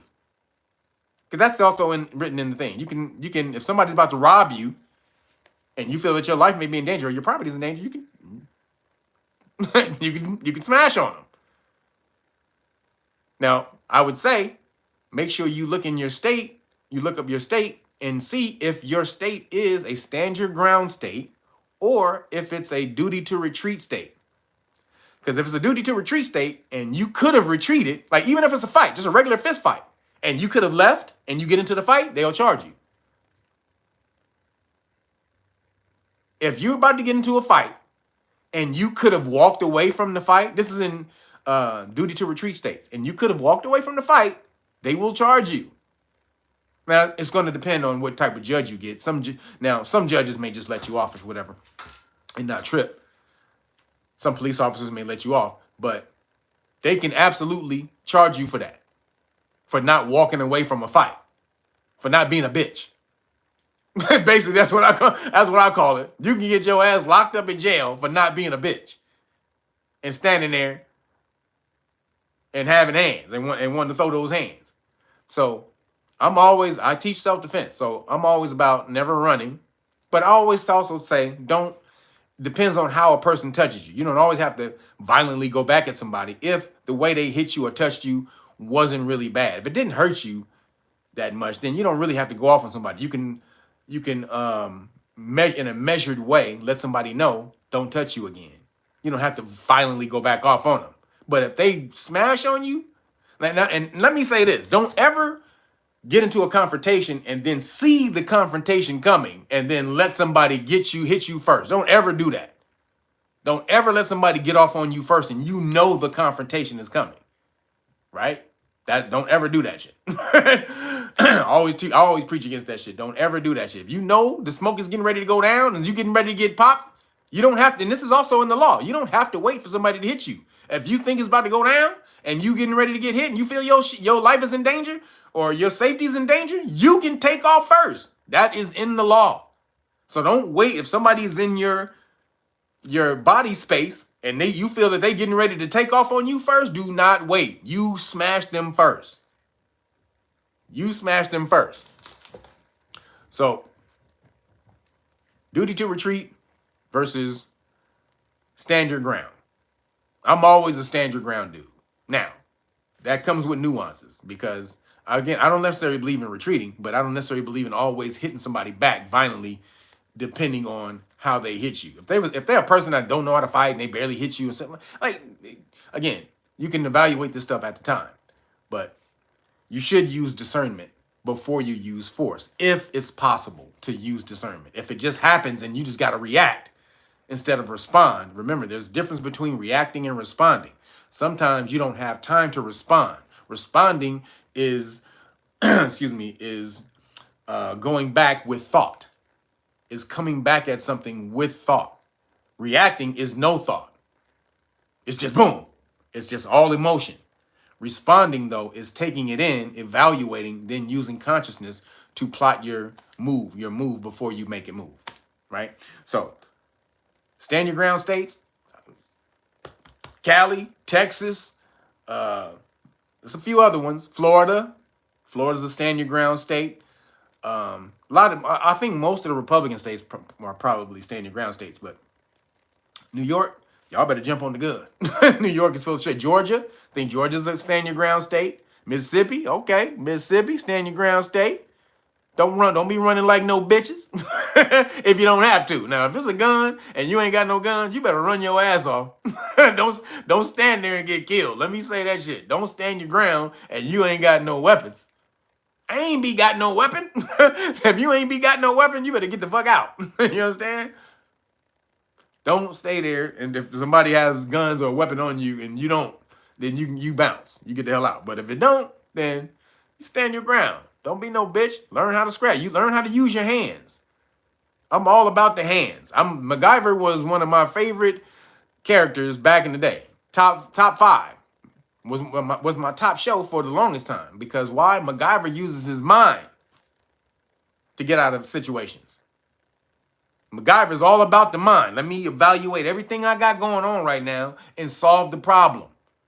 All right, let me put this together, boom, boom, boom, put this together, I'm gonna take this, boom, put this together, give me a stick of gum, boom, I got a bomb. Nigga take a stick of gum and nigga take a piece of paper. Nigga take some goddamn residue off a goddamn off the window sill, and then motherfucker take a goddamn string from here and he put all that together and nigga got a bomb. Like that's some crazy shit. Like MacGyver used to do that shit. That's what I loved about MacGyver. Like this nigga knew everything about all science about everything. He could use it for anything, and he hated guns. MacGyver hated guns. He had a rule against guns because he can use his mind to get out of any situation. So I'm all about that first. Then, see, I'm always this and that, not this or that. That's if the situation allows for you to be like that. However, then there's the other side. If you got to use your hands, you should learn how to use your hands. You should learn how to scrap because every situation you may not be able to diplomat your way out of. Diplomacy your way out of it. So just saying. And, learn your laws in your states. And how to do that, boom, knowyourrightsfoundation.org. Pow, get on over there. Learn the damn law for free. We will teach you. KYRF/volunteers. Learn the law for free. We're going to teach you for free. But until then, the way to support, appreciation, make sure you order these beautiful new revised copies of the Great Book of Melanin Research right here. Make sure you order the hard copy. All right, you got to get the hard copy. And you get the whole package right here. Police Stop Law package. One of the three. You get the gold, either the red or the blue. You have to tell me which one you want, all right? Because I'm going to give you whatever the hell I want to give you. And I don't really be thinking about it. I just grab it and throw it in there. So that's not like I'm just choosing what you get. I just grab it and throw it in. So if you want a specific one, let me know. And then, it comes with the Public Official Bonds book. Go after the police insurance when they violate your rights. They have insurance, people. They just can't violate your rights without there being liability or some type of repercussion, accountability. Go after the money first. Before you sue them, go after their police insurance and get paid from that police insurance or public official bond first. Then you go sue them. You get paid double from the bond and you get paid from the lawsuit. Most people just go for the lawsuit and it take you 2, 3, 4 years before the lawsuit goes through while you sitting around broke as hell. When you can get the bond within a month. You can get paid off the bond within a month. And get that money. $75,000 is most bonds. Police bonds are for $75,000 on the minimum, and you get it every time for each time they violated your constitutional rights. So, boom, you get this. Boom, you get these right here. One of the three, and then also you get the cards right here. Again, shout out to Jackson State. Not Jackson State, but Jackson, Mississippi Police Department, who just ordered goddamn some package. Don't be trying to investigate us, nigga. You understand? Don't be trying to investigate. But right here, they ordered their stuff. Now, if the police officers are ordering this stuff to try to learn the law, don't you think you should? Police department just ordered the package from us, y'all. You better get your butt over here. The police officers are trying to learn the law from us. What you think you better do? Get your butt on over here. And they tried to hide too. When they ordered the package, I looked up the address didn't come back. In my shipping thing, it says we can't find address. So I was like, wait a minute, you can't find the address? So then I looked up the address and it was like, oh, this is the Jackson Police Department of Mississippi. I was like, what? Oh, snap. Jackson, Mississippi Police, y'all trying to order, y'all trying to see what's popping, huh? So boom, shout out to them. But right here, this is the car package you get. You keep this in your car, constitutional rights card. Lets the police officers know what your constitutional rights are and what will happen when they violate your rights. This is like a Cliff Notes version of the Know Your Rights manual. And then again, the qualified immunity card and notice. That's to know they lose qualified immunity when they violate your rights. So you alert them first before they do it, and then you get it on camera, and then they can't say that I didn't know. Because also, if they're plainly incompetent, they lose their qualified immunity. So it's if they don't know or if they knowingly violate the law. Knowingly violate your rights or the law. And then also if they're plainly incompetent. So again, you keep this in the car, you hand this to the officers, and you say, I don't answer questions, officers. Where you going? Where you coming from? Where you going? You still live here? About all that? I don't answer none of them questions. Don't answer none of that shit. That's all a fishing expedition to try to get you to speak up so that they can press further charges on you. You say you coming from dinner. Hey, did you have anything to drink? That's the first thing they're gonna ask you when they ask you if you came from dinner. When you say, where you coming from? You're gonna say, well, we're coming from eating, or coming from the restaurant to eat. Oh, did you have anything to drink? That's the first thing they're gonna ask you immediately. So don't ever answer that question and say, we coming from a restaurant. Don't ever say, when a police officer asks you where you coming from, first of all, you shouldn't answer. But don't ever say that you coming from a restaurant or a party. The first thing they're gonna ask you is if you were drinking. And so boom, you get this right here. Give this to the officer, say, I don't answer questions, right there, boom. And then, again, till the printer company gets my order right, pisses me off, and sends me my damn 5th deck of cards, boy. Y'all are tripped out. I'm still giving you the 4 deck of cards deal until they get me my card. You better send my damn cards this week, but you better hurry up and get this, because they're going to send, because I cursed them out. So they're sending my cards this week. So they better, because they're going to get another curse out if they don't. So again, this is the 2 decks of Police Stops flashcards right here, Volume 1 and Volume 2. Then you get the U.S. government, law and government flashcards. So you can learn, you got to learn about the law and government. And then this is U.S. Supreme Court police stop decisions. So you need to know where all these laws come from that give you the power over the police.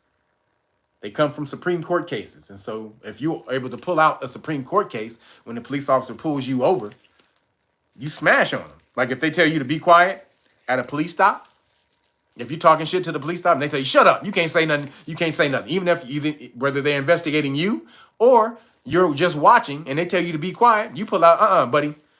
Houston, City of Houston v. Hill. So City of Houston versus Hill is a Supreme Court case that says you can talk shit to the popo. They can't tell you to shut up, even if you insult them. Again, City of Houston v. Hill. We went over this before. So these are things, this is why I'm saying, if you learn this right here, you'll kill the game. When you start pulling out Supreme Court cases and you get it on camera, because then when it goes, if they still try to smash on you and it goes back to the court and the judge sees that you gave them the correct correct Supreme Court case that validates your claim that you're being violated, that your rights are being violated, they're gonna smash on that officer. Like, he told you what the law was. You didn't think you had a duty to look it up, officer? When the citizen is clearly telling you with competence what the law is. You don't think you had a duty to look up the law? This is what the judge is going to say. So, boom, order the hard copy. You get all 4 of these until I get my 5th deck of cards. And then after that, it goes back to just the police stop flashcards. So make sure you support that way, realnoggets.com, hard copy, and you're going to get hooked up. And then if you want the crack scene cards, make sure you go to knowyourrightsfoundation.org. And this is the only place they have them, at knowyourrightsfoundation.org. So you can't get them from Real Noggets. So make sure you support. We need your support at Know Your Rights Foundation too. We're trying to do some big things. We need donations, guys, until we start doing some major fundraising, because we're not visible right now. So we have to get more visible. But until then, until we're able to get more visible out here, and we're building up the people who know the law. This is why you haven't seen us out here yet. We're back. We're in the study room, studying, mashing out, making sure we master this information, and then we're going to unleash them on the world. And so until we do, we need your donations to help out for these classes and stuff like that. So if you can, get over to knowyourrightsfoundation.org and hit the donation button. We appreciate you if you're able to donate. Thank you guys for that. And that's it for me, everybody. I think I promoted everything I promoted. I'm hungry as hell. I'm about to watch me some more Game of Thrones. God damn it, Game of Thrones. But I'm about to eat me some chicken shawarma right now. So appreciate you guys. Thank everybody for hitting the cash out, because, YouTube be with the bullshit taking me out of the super chat. So thank you guys for that. About to use that on some shawarma right now. So thank you. Thank everybody, all my moderators. Appreciate you for holding it down. I see there's a whole bunch of dumbasses in here who think they're geniuses by calling me Tupac. Every time they call me Tupac, they think they're the first nigga who did it. Oh my God, I called him Tupac. Oh my God, he's gonna laugh. He's gonna see it. Oh my God, I'm the greatest person in the world. I said Tupac. These motherfuckers have lost their goddamn mind. You think you're the only motherfucker that's ever called me Tupac, dumbass? You think you're supposed to get seen by calling me Tupac? They stupid. So appreciate the moderators for holding it down. I'm telling you, Ken Bob. They crazy as hell. But appreciate you. Thank everybody. I'm out of here. Holler at you next week. Deuces.